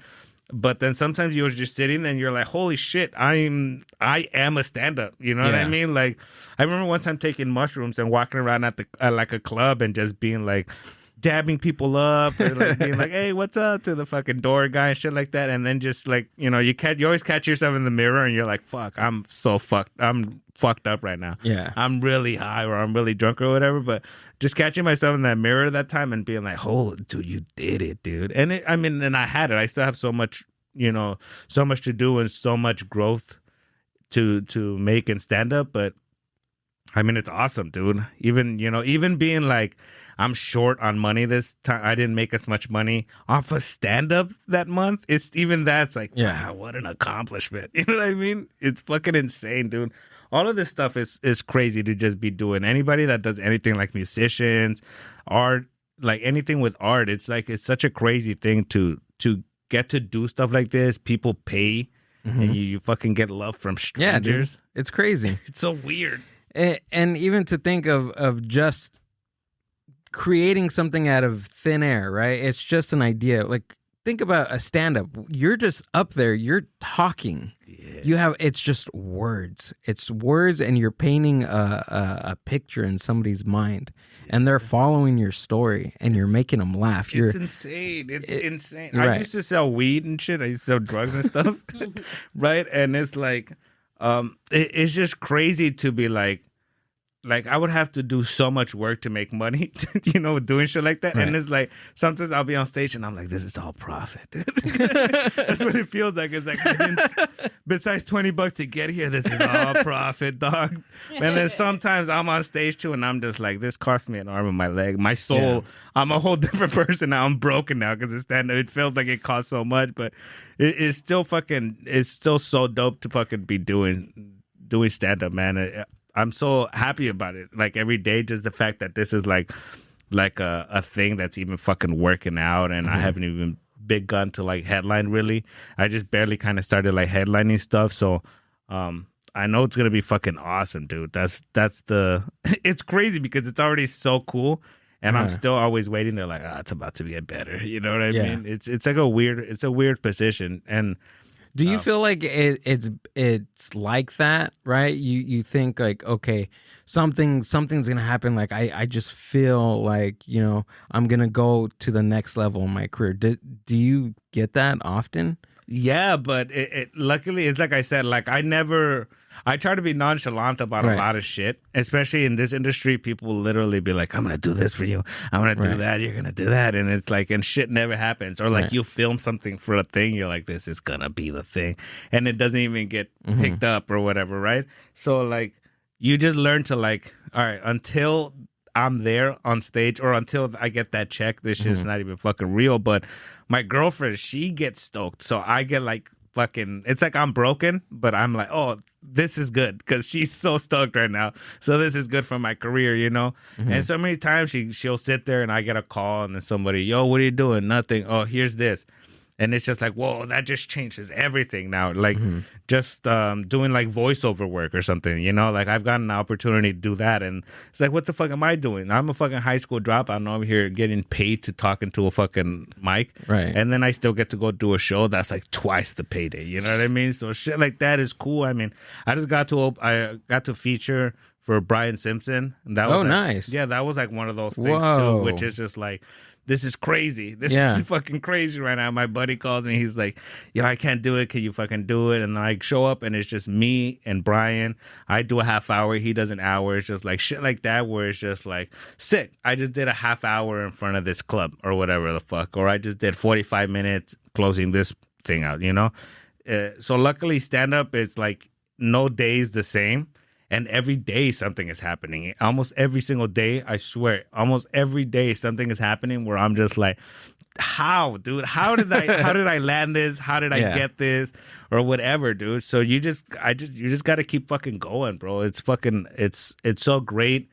And that's the most frustrating thing is like, because I still have that feeling like, oh, somebody's going to discover me or somebody's going to give me this opportunity that's going to change everything. But more important, I'm excited every day because it's just like, I'm going to do something about it, right? I'm going to go do something like, since I started booking that club or whatever, we put together, I think something like 12 shows. It's been like, I've seen it grown because Sergio, he's I've met him through the scene. He's a cool guy. I've done one of his shows at that place. It's a really cool place. It's dope. Yeah. And to see it like online, I haven't been there in a while, but to see it online, to change the little, you know, details that you change in there to give it that comedy feel. It goes a long way. It looks really cool. I mean, it's crazy what we've been able to do. And the shows you're throwing there are freaking amazing, too. Yeah, Mikey Barajas, the friend of mine, he just did your secret show.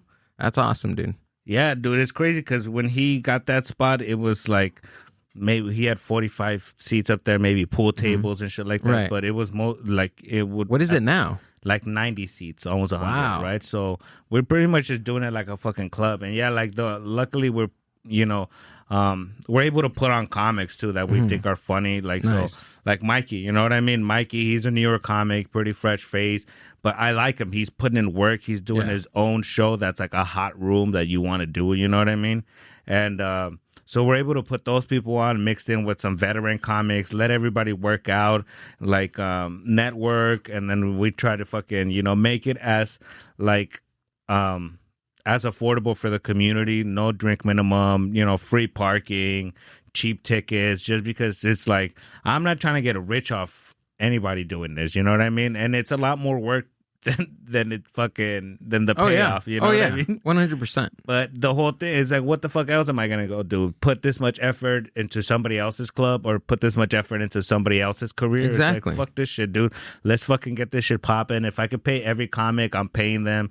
You know, like even if it's just a little bit, fucking shooting them some money, getting them some drinks. Like I said, helping them network because, you know, there's also so many of my friends that I think are funny, and the only thing that's holding them back is the fact that they haven't met the right person, you know what I mean?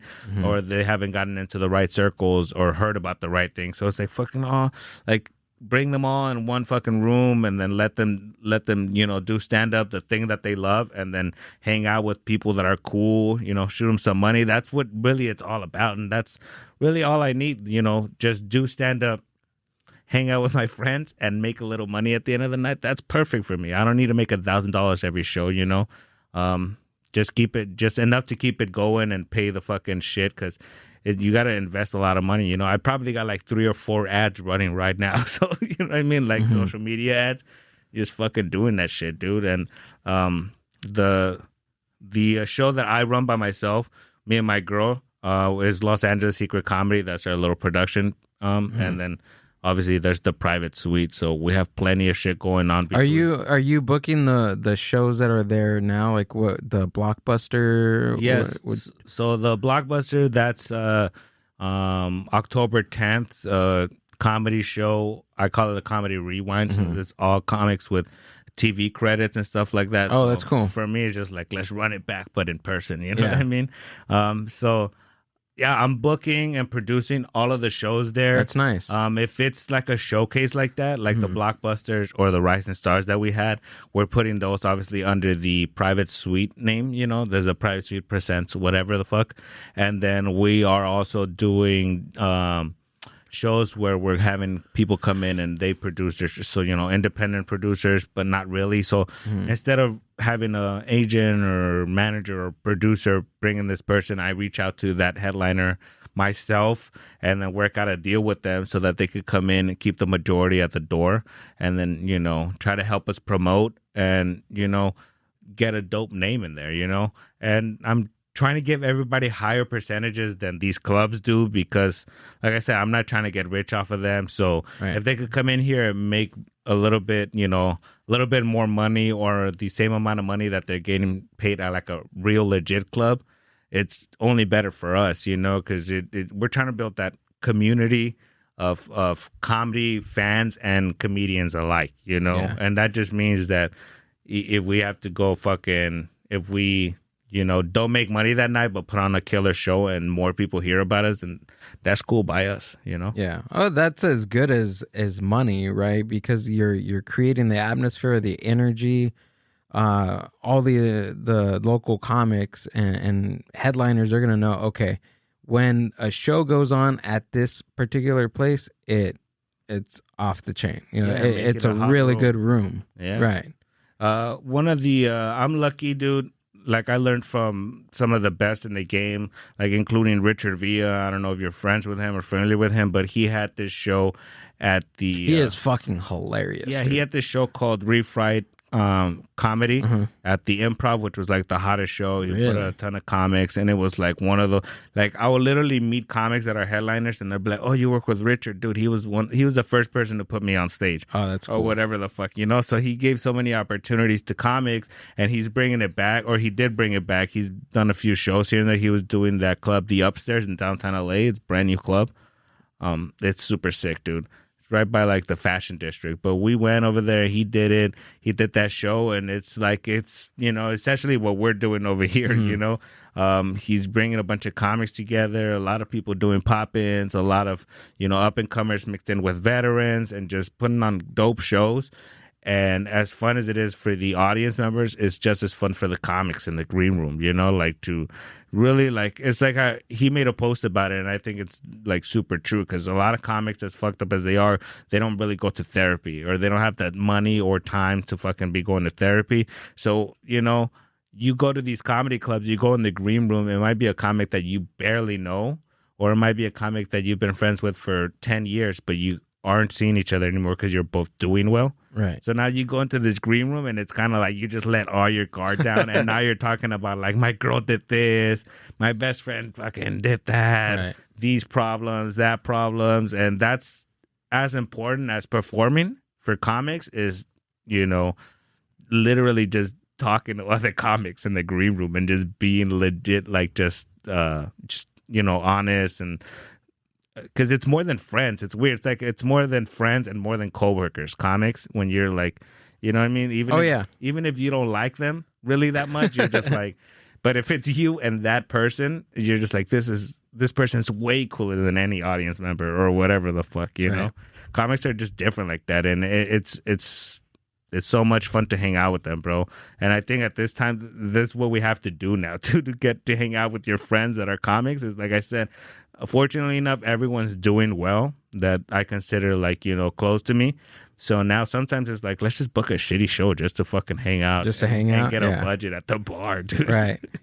I know that's what, so I do another podcast called the Puro Podcast. And I do that with a friend of mine. He's also a stand-up. And even last night, we did the show last night and did the podcast. And he was like, dude, even if nobody listens to this podcast, like I get to hang out with you, dude. Like I get to hang out with you every week, and it's fucking awesome. Yeah. I'm like, all right, weird, but okay. That's honestly, I mean, that's what else? What the fuck? What would we be doing, or what else is there to do? Yeah. You know what I mean? What the fuck? Unless you're gonna, I mean, what? I don't even know what fun shit to do. This is the funnest thing in the world. We literally get to hang out with the most interesting and hilarious people in the city. It's fucking like, and it my girlfriend would be like, you don't think I'm funny? I'm like, I'm sorry that I'm friends with professional comedians, dude. You know what I mean? I'm sorry that my friends are the funniest fucking people in the world, It's fucking wild, man. Podcasting has been like dope too. I've been trying to do like some podcasts, to talk about the club and stuff like that.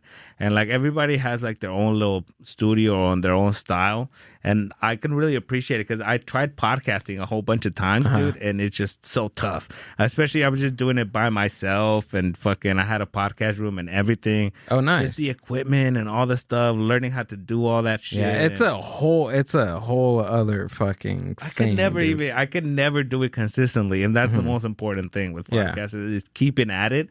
But I would do like 5 episodes and stop for 6 months, and then 7 months later be like, hey, what's up? It's your man. What's up? We're just back. like you never left. Yeah. This shit fucking sucks, dude. I wish I was better at fucking podcasting and stuff like that. But that's how it is with everything. I always feel like that's the only thing I ever fucking did every day, like when I wake up and I'm just like I'm focused on it, is stand up, because there's so many things that I tried. Like I tried being in a band. I had like a punk band. We never played anywhere, but we killed it at the house. Did you play before starting stand up or music? Yeah. Oh, okay. I used to do everything. I tried graffiti, just art, regular painting and stuff like that. I think that's just a normal Latino kid, dude. I tried to be a musician. I tried to start a band. What was your band name, dude?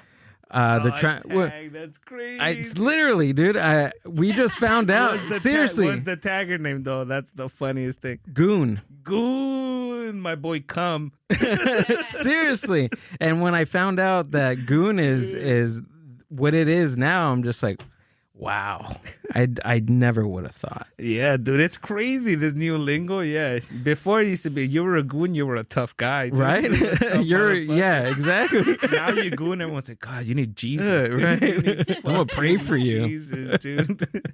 That's so funny, dude. I was telling my girlfriend about that too, but she was like, oh, you fucking, she called us goons last time. I was like, dude, don't say that.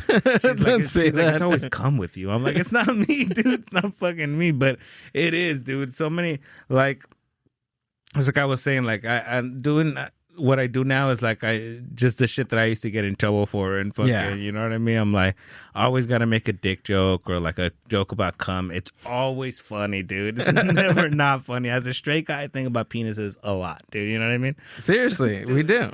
Yeah, dude. You give me a piece of paper or like a whiteboard, I'm drawing a dick. I don't get it, because I talk all the time. I'm like, men, you guys are like gay. Like, oh yeah, guys, for sure. Women, we don't sit around and are like, oh, your titties. Oh, let me touch you. Oh, let me go behind you. Let me scoop you. Nothing. We're just having conversations, and we might like, oh, I got a new bra, but it's never like, let me tell you, it's because it goes. We have somewhere. to do it. Oh yeah. And you guys are like, balls, dick, ball, dick, ball, dick. I literally. Oh my god! I'll literally look at my homies and be like, "Damn, you got a fat ass." Yes, that his. And my girl would be like, "Why would you say like that?" I'm like, "You wouldn't get it, dude. It's a guy thing, dude. It's fucking men." Roof. Literally, I would be right here next to my girlfriend, and Ricky would be standing right in front of me, and he'd be like, "Dude, just let me hit." Yeah. Just let me hit. Or he'll text me and I'm just like, dude, in front of Amber? He's like, yeah, she can watch. I'm like, no. You got to try to out-gay each other is the thing. Yeah, that's true. What I mean? I think that's what it is. Yeah. You really, like, I swear 2 dudes have banged and been like, just try not to be the one that fucking gives in. Because if you're like, all right, that's enough, you're obviously the gay one.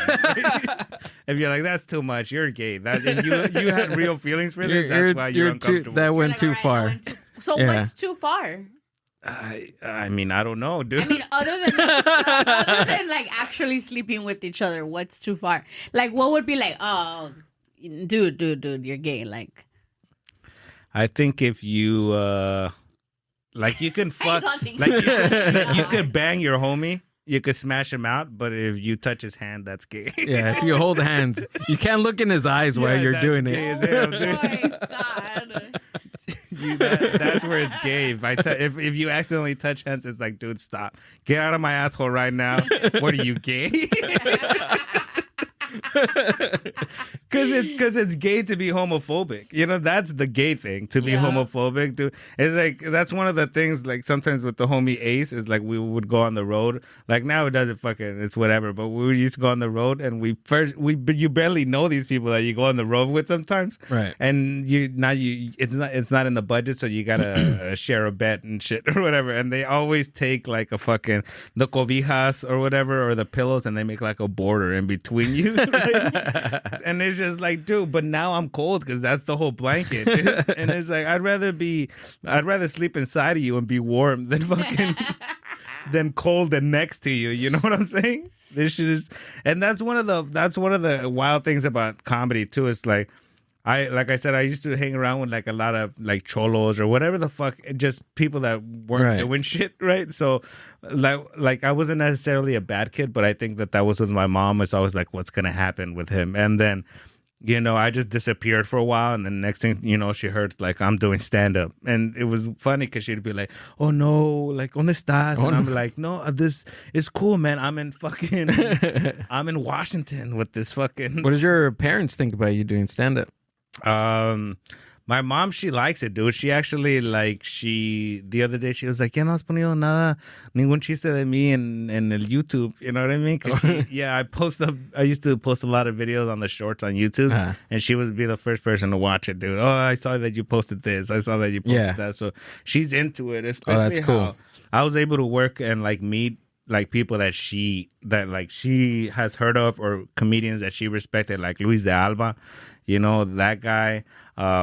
It's crazy. I used to watch this stuff when I was a kid, you know, with my mom, or just like, you know, Chupitos, you know, that lady, right? Like I worked with her manager a lot. That guy changed my whole career. You know what I mean? And it's just like stuff like that, or like Vicente Fernandez impersonators. You know what I mean? Like just working with like cool shit that I could take pictures of, and then she can, even if she doesn't understand their act or whatever, could be like, well, that's cool, you know? Yeah. And I've been on like Spanish TV, and it's just embarrassing because she has like a video of it, and I'm like, dude, I don't want her to show anybody, but she's obviously showing everyone, me being barely able to speak and shit, you know? It's funny. It's fucking crazy. I tried doing stand up in Spanish like a few times because I want her, you know, to see me. And I'm not super comfortable with it. I'm still working on it, but upcoming in Pico Rivera, we have a couple of Spanish shows. Oh, nice. So I'm hoping to bring her down and just fucking. Oh, that's awesome. You know. Do you when you do Spanish comedy, do you just translate your existing jokes to Spanish, or do you rewrite Spanish jokes? I've translated them, but then I've also just tried shit that like is just in Spanish. Like I don't even know if it fucking but it's like this. It's like being new at stand up. Is when I first did stand up in English, all the fucking jokes that were in my act were just like, it wasn't even anything that I sat there and wrote. It was just something that I always had bits. Like in school, I used to get in trouble, and then they used to sit me next to another student that I didn't know, thinking like he won't talk to them. But then that happened 3 times this year already. So like by the time I get to like the third or fourth person, I already have like a 10-minute act. You know what I'm saying? From like fucking the other kids that all the shit that worked with those kids. So that's how it was like in Spanish. When I tried doing stand up in Spanish, I would just everything that I ever said to my mom or like my cousins that was funny, then I was trying to do in my act. But a lot of it didn't work because it's more of a you had to be there type of shit, you know? Right. And the nuances, the doble sentidos, you know, they're always into like dirty shit. Everything you say could be like a dirty thing. You never know what the fuck. So it's just a lot harder to me in Spanish, but it's something that I want to get more used to, especially like I was talking about this being a job. Like I wouldn't mind being able to get twice as many paychecks. You know what I'm saying? There's like a lot of a work for bilingual comics if you can fucking do it, you know? Yeah. But it's tough. I think comedy in Spanish is hilarious. They're so funny, dude. They're fucking insane. I mean, since he's been doing I've always liked comedy. And I used to go to like comedy shows and stuff like that before we weren't together. But when he started doing comedy and I started like at the beginning, I was the girlfriend like, oh, I'm going to be supportive and I'm going to go to everything. And I was going to like every fucking open mic that he went to and things like that. And then after I was like, oh, I don't want to fucking see the same people or, you know, people trying out material and stuff like that. So anyways, but we went to, what was it called? The one where Martin Rizzo hosted, it was like Latino comedy something. It was like no, it was a Chicano. Oh, it was at the market, right? At the Pico Rivera Sports Arena. Right. Yeah. I think I was there, yeah. So that's the first time I seen Richard I might have Villa. performed on that. Maybe like for just a little bit. Maybe, yeah. I did like a sock check on some guy that got on fucking. Oh, when Fools they Gone danced, yeah, they went up, right? They did like a challenge. No, they were doing challenges. I remember. Right. It was, I don't know. He's done a couple of things there, but that spot is really cool too. Yeah. So that's the first time I seen Richard Villa. I had never and he did his entire set in Spanish. Oh yeah, I love it. And I like Gilbert was like. I was laughing. I was laughing at her, laughing the whole his whole set. He didn't know what he was saying. Yeah. But I was like, like I couldn't breathe, and I'm like, there's just something so different about like comedy in Spanish that it's just like refreshing. And I don't know, maybe I'm being biased because I know Spanish, but I just feel like the jokes, the way they deliver them, the like cadence of like I don't know, it's just like it does hilarious. feel like I can't do it like that. And but yeah, when I listen to him do comedy in Spanish, it's just it does hit. It's just like you're just listening to your Theo talk or something, right? Yeah. Like I got to meet Tom Segura one time because Richard was doing a lot of Spanish shows with him. So then I went to go watch Tom Segura, and he did his whole act, like a whole hour in Spanish. And I was like, holy shit. It was crazy because I expected him to be like a whole different guy in Spanish. And he did that thing where he just translated his act. And it was still so good because it was still the same rhythm, the same Tom Segura, but in Spanish. And it just made it that much funnier to me. Holy crap. And he said puta a lot, which was really funny because he's like Peruvian. So that for him is like, it's like just being like fucking, you know what I mean? Like puta. And then he would just say whatever the fuck, you know? But man, yeah, doing stand-up in Spanish seems like a lot of fun. I'd like to do it, especially like traveling out to do it in Spanish I mean, honestly, it seems a little scary, but it seems like it would be like a fun extra thing to do, you know? How was your first time like going on the road? It's cool. It's not as glamorous as you think it would be because obviously you don't fucking know anyone. Right. So we watch a lot of matinee movies, honestly, with with multiple headliners. We just watched one with Brian Simpson, actually, you know? Like, so with a lot of headliners, they want to show up to the club like fucking 3 or 4 hours early. So you go, if you can, you drop your shit off and you just go like around like a couple miles around. You go watch a movie. You spend a lot of time in your hotel room. It's just kind of like, waiting around. You're just traveling, especially when you're doing like one-nighters. You're just traveling. You're all day, and then you get there maybe like 3 hours before the show. You fucking hang out a little bit, and you just do the show, and then just go to your hotel room. It's not like glamorous at all because, I mean, I'm not single. You know what I mean? So it's like, I'm sure there was times when I was on the road, and I'd be like in Vegas, and you'd be out there just being a fucking dog. You know what I mean? Like, or like being on drugs or whatever the fuck. But now I'm just like, dude, I'm in a relationship. I'm sober. A lot of the dudes that I go on the road with, they're married or in a similar position. So nobody wows out. Like the craziest time that we have now is like we'll go on the road and then you'll pick up like fucking drinks or like pizza, and then you come back to the hotel room and just get fucking drunk as shit because you're just gonna fall asleep anyways. You know what I mean? So, but that I thought it was gonna be a lot like more like a fucking movie, like it's gonna be wild and we're fucking crazy. But instead, it's just comedians are crazy in a different way. Nobody loves, you know what I mean? You're just in your head all fucking day. It's not the cool type of crazy. It's the type of crazy where you just gotta fucking talk someone down from a bridge every fucking time. You know? That's funny. Yeah, dude, it's fucking wild. And then, dude, it's so crazy. Like I've had fucking times where I'm like super depressed, and I'll call one of my buddies. You know what I mean? And then just being like, dude, am I fucking ruining my life? And they're comics, so they're never. It's just like, yes, dude. Just like, dude, it'd be like, seriously, dude, I'm about to fucking end it all right now. It's like, as well, you should. You know, no empathy because they're going through the same thing. It's like, dude, you don't think I'm depressed? I've been depressed for the last fucking 15 years, dude. Just do your fucking act, sir. Right? Just do your fucking act. Just be funny, okay? Yeah, no one gives a fuck, dude. Do your fucking. It's crazy because that's how it does feel. Because sometimes you'll be like, being a comic is so tough, and then you know, it's like a veteran comic. It's like, dude, shut the fuck up. I've been doing this 20 years, dude. You know what I mean? You have one fucking job and you perform for half an hour a day. So just shut the fuck up and go to work. You know what I mean? Right. That's the thing about it too. Is like people think like, you know, you work fucking only a half hour or an hour that day, but it's like you're just never off the clock. You're just fucking on the clock all the time. So when you get to have gigs that aren't about stand-up, it feels like a fucking break, and it's just fun, and you're just doing like a side mission. I did this video for Pero Like, which is like the Latino sister company to BuzzFeed. Okay. Where they showcase like Latino artists and stuff. Right. And I always used to be really embarrassed of it. Before I did stand-up, I used to be a panadero for like 5 years, right? So now I have like 10 years of baking experience or whatever.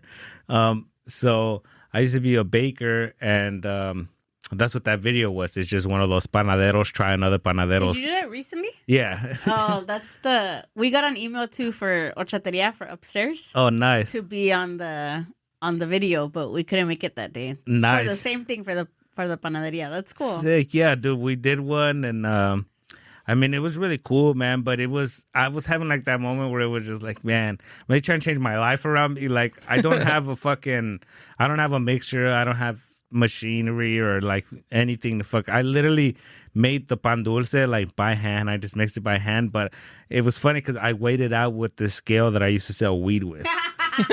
So I did it the same way. I just put that shit on the counter. I got a red Solo cup. I hit it on grams. And I was just like, let me just do a half ounce of fucking harina at a time, you know? This shit was fucking crazy, dude. You know? And then I did all that work or whatever, and then we shot, and then was excited for it to come out and stuff like that. And then just so people could be like, I'm glad he lost, or whatever the fuck, just like mean comments immediately, right? Because I was being all like arrogant and just trying to be funny or whatever the fuck, you know? So I'm just being like, they suck, I'm the best type shit. Oh, so you were the villain in the... Everybody has to have one, and I guess, has to. Yeah, somebody didn't show up, and they were like, can you be a little more, can we do that one again? And you could be like, I'm gonna win. Because I was like, honestly, I was like, I felt like they set me up, dude, because the fucking comments, I fucking hate that guy. I'm glad he lost, or whatever the fuck. Meanwhile, like, they would be like, what do you think about everyone's bread? And I'm like, honestly, it's a lot of work. People put their love into it. I hope whoever wins, and I'm just happy I'm here. Like, run it back. I'm like, these people suck. I'm the best. Put my balls on their mouth. You know, you just gotta go ham, dude. And you're all at home crying, reading the comments. Yeah. And then I'm like, now I have to, and it was crazy too, because they don't tell you who the other person is, so you're just, you know what I mean, fucking, you just film like your fucking, you just film your shit, and then you so you're waiting until that thing gets published on wherever, YouTube or something, and then they put it up, and I'm like, I respect that guy, dude. I didn't know. I was man. Also through production, nothing. You don't come. Really? Yeah, you're literally just waiting in the green room and like your own thing. There's like a fucking cappuccino machine. You're just fucking chilling. You know what I mean? Yeah. And then they're chilling somewhere else, and then they come get you, and you've been there 4 hours, and they're like, oh, it's time. Yeah. And then you're there for 30 minutes and and they're like, all right, get the fuck out. You know what I mean? It's like, that's the worst part, dude. And honestly, when I was sitting there, dude, I was literally like minutes away from relapsing. I swear to God. You were like, no. I was literally sitting there like being like, this is why I do drugs. Shit like this, dude. I'm supposed to show up for filming for 30 minutes. I'm sitting here for fucking 4 hours. And I'm supposed to be on when the camera, like, that's what's going on in my head. You know what I mean? But it made me think. It was like, I think that's what was happening at the beginning when I started doing drugs heavily. It's like, I would do these shows or like, I'm waiting so long to do open mics. And then I'm just like, dude, I can literally go buy a sack right now, finish it, and then still wait 10 minutes to get up. You know what I mean? It's like fucking so dumb, dude. Or like being on the road and stuff. Yeah. But yeah, dude, that was what I was thinking. I was like, damn, that's how it mostly started. Just the boredom of sitting and waiting around. Because all day, sometimes it feels like that. You're like, I have a show, and you wake up and you're excited for your show, and you're like, that shit's not till 10 o'clock. Yeah, you're just waiting there, just thinking about it. Yeah, dude. Yeah, it's fucking crazy, man. And I remember being on the road and not even knowing, or like thinking that my friends that I'm on the road with, that the comics don't know that I'm addicted to cocaine. You know what I mean? I remember being like, the other day I was like, dude, remember when you told me not to take cocaine that time? I did. And they're like, yeah, you were sweaty the whole time. Like, evidently I was always sweaty and stuff like that. But it's funny because I have this funny story. Is one time we were doing this weekend in Vegas. So it was like 2 days of show. So naturally I took like 10 days worth of cocaine with me. Jesus right? So I'm just like, it's Christ. going to be a great weekend. And so my buddy had told me not to take anything with me. So it was a 4-hour drive. And so for 4 hours, I'm heavily addicted at this point, and I can't do cocaine because he doesn't know that I have it. So I'm just sitting there like, we can't get there quicker. You know what I mean? Oh my God. And then as soon as we get there, I'm like, I got to use the bathroom. And then we fucking go in there, dude, and I fucking do a bunch of bumps. And when I'm leaving the bathroom, like a average cocaine addict, I'm just like, oh, I gotta make sure it's still on me. Right. So I just used it, like, but then I check and it was gone. Like, I dropped it, and there was a bunch of people in the bathroom. So I go back in the bathroom, and like, it's a bunch of guys like using the bathroom. So I'm trying to like look on the floor and see if I find it. And I'm not looking, but it's too many people. So I'm like, I gotta kick back. So I'm like, now I'm leaning up against the wall, just chilling in the bathroom, you know what I mean? Yeah. And then like now a bunch of guys leave, so I'm looking, and now another wave of guys come in. I kick back a little bit more, and now I'm like trying to make eye contact to see if anybody has like I found cocaine eyes. You know what I mean? So now I'm just like kicking back in the wall in this bathroom. Jesus Christ. Guys are walking up. I'm like, oh, just making. Oh. No, all right. And then I'm like, caught myself in the mirror, and I'm like, I look like I'm a gay guy just strolling for coffee right now. You know what I mean? It's fucking crazy. Before we wrap it up, I wanted to ask, like, obvious. Well, I don't know. I'm thinking it on a psychological perspective, right? When you say like you were using drugs, while you were on the road, or even just doing comedy, like, I mean, it sounds like drugs were like that, like it almost soothed you, right? Like into like maybe being more calm or giving you the energy, whatever it was, right? The stimulant that it gave you to do comedy. And now that you said that you're sober, like, how different is it doing comedy now, sober, versus like using? Well, I'm in the fucking game. You know what I mean? Like, before, it was just, it literally, and I was like, I got spoiled, right? Because I was just fucking funny, and people would put shows on. They'd literally just be like, hey, would you like to do this fucking club? We're going on this day or whatever. We'll get you I'm sure. You know what I mean? Fucking sure, dude. And so it's just like, I didn't really have to go look for shows. So people were just coming at me with shows all the time, really good shows. So now you're fucking doing like, you're doing like a packed out room, and you're fucking on drugs. So you're just like not giving up. You're just like in party mode now. You know what I mean? But now I'm just like, I'm going to the show. I'm making sure I meet everyone at the club. I say hi to the people. I shake the hands I need to shake. I literally, because I used to meet new comics all the time. Comics that could have helped me in my career. But I was just so fucking strung out that I could I'm like, who the fuck is this guy? Fuck this guy.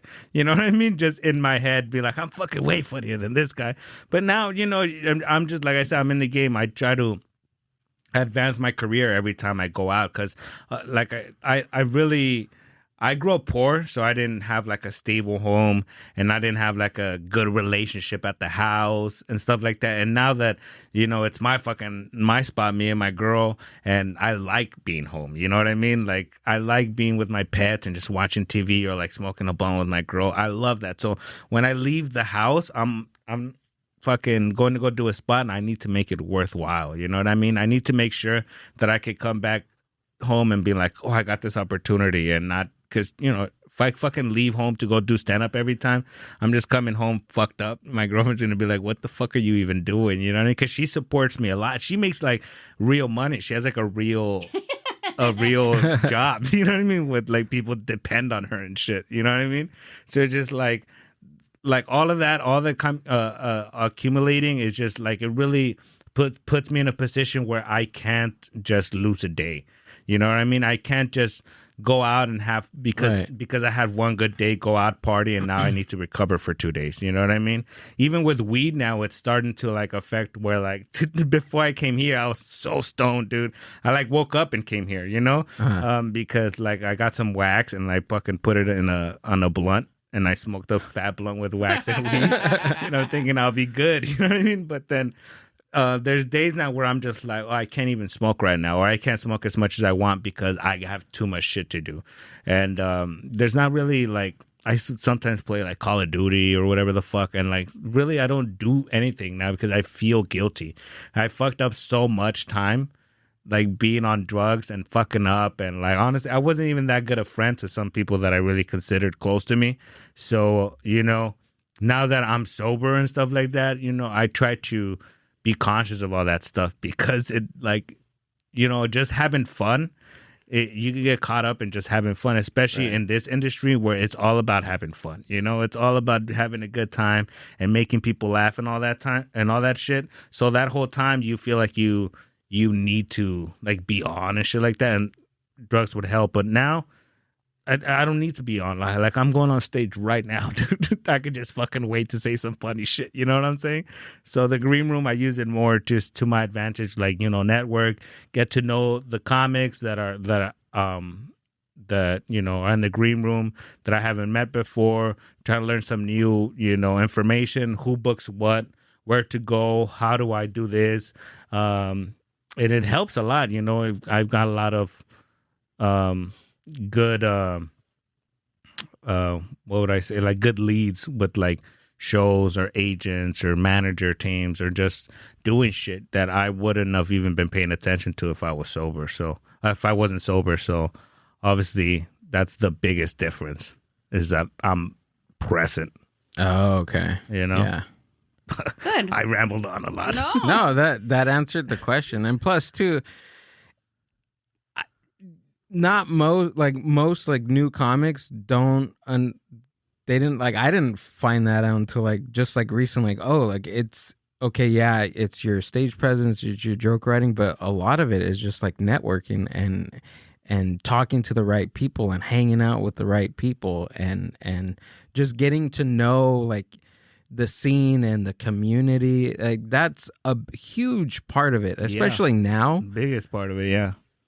And what was he gonna say is like getting to know the scene and like you said, like getting to meet the right people, that helps a lot. And on the same end, you gotta worry about who you hang out with or who you're seen with, because sometimes there's people that are borderline fucking not accepted at clubs or just they have a bad reputation, and now they might have never done anything to you, or they might always be a good person to you, but now you're seen hanging out with this person or even like featuring for this person or opening for this person that has a bad reputation, and then that also starts falling on you. You know what I mean? So as much as you don't want to like, be that person that like, oh, I can't be friends with you because you keep fucking up, or I can't be seen with you because you do this shit, because like you want to be there for everyone or whatever, or be friendly with everyone, but there's some times where some people that is like, they might be good people, but you have to understand how it affects your image. And if this is something that you want in a career for the long term, motherfuckers are not gonna forget. You know what I mean? They're not gonna, because that's how that person's fucked, right? They might be a headliner that did did something to somebody fucking 10 years ago. And people are still looking at him crazy or sideways because he did some shit. And now people are looking at you weird because you worked with somebody like that. So I've had opportunities where like I've had opportunities to open or feature for certain comics, but then I know it's gonna look weird on me, or it's gonna, just complicate shit for me. So you just gotta fucking give and take. You know what I mean? It's a weird game like that, dude. Everyone's watching all of the time. Everybody's fucking posting a picture of you, whether you know it or not. If it's anything like when I started like stand up, there is Google Documents with people that are blacklisted. There is fucking people that are put you in group chats that talk shit about you, even though you've never even met them. It's just happening. You're under a microscope every time if you're in this industry. Right. So you just gotta watch for all of that. I wish I knew all of that when I was coming up. Dude. I would literally go in live drunk and shit like that. You know what I mean? So it's like, I wish I fucking knew, dude. But everyone's watching all of the time. Just be a good person, be funny. That's the most important thing. And just, meet everyone, shake hands, and fucking write the number down. Write the number down, hit them up periodically, not just when you need something. Don't just be like, I heard you booked it.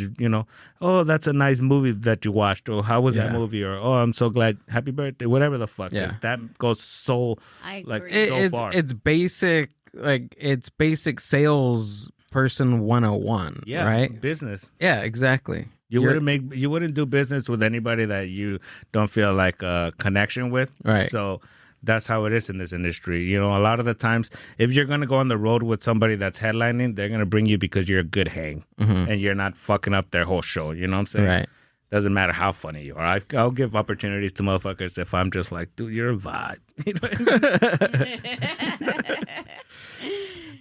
Damn, dude. Ernesto, dude, thanks for coming out and doing the podcast, man. I gotta have you again. So I would love to come back. Hell yeah, dude. Go ahead and tell us where we can find you and what you have coming up, man. Oh, Ernesto Ledezma, ErnestoLedezma.comedy on Instagram, ErnestoLedezma.comedian on TikTok. You can go to www.secretcomedyshows.com for all those LA secret comedy shows, and the private suite on Instagram to find out all about these upcoming shows at this independent comedy club in Pico Rivera, Southeast LA, baby. The new home for stand-up comedy. We got a bunch of shows coming up from now, September, all the way up to the end of the year in December, with Los Angeles Secret Comedy, September 27th. The Blockbusters Comedy Rewind, October 10th. Theo Vicks and Family, October 11th. And we have a bunch of shows. We're going to be closing it out the year in December with Willie Mack from BT and Don't Tell and all that stuff. It's going to be coming through. So we got everything from, newcomers, fresh faces, veteran comics, comedians with TV credits, viral sensations, whatever the fuck you're into. Go to the private suite on Instagram, find a show, get your tickets, and come support. This is the only way this works. Go see a live comedy show. God. People, please. I am not a crook. I am not a crook. Dude, didn't kill us. This was fun, man. Hey, thank you so much for having me. No, You guys dude, are awesome. I ramble a lot. No, dude, any time, man. If you need anything, you hit me up. Whatever, man.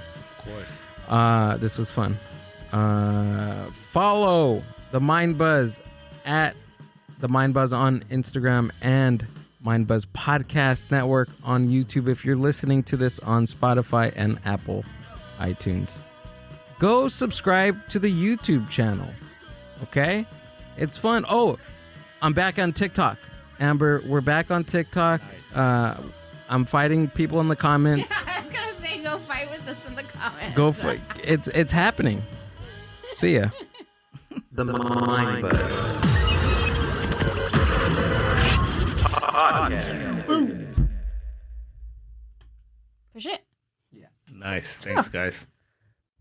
I get off topic a lot.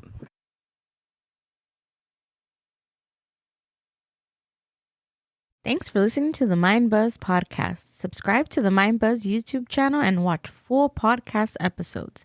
Keep up with the hosts, guests, and upcoming events by following the Mind Buzz on Instagram at the Mind Buzz. See you on the next one.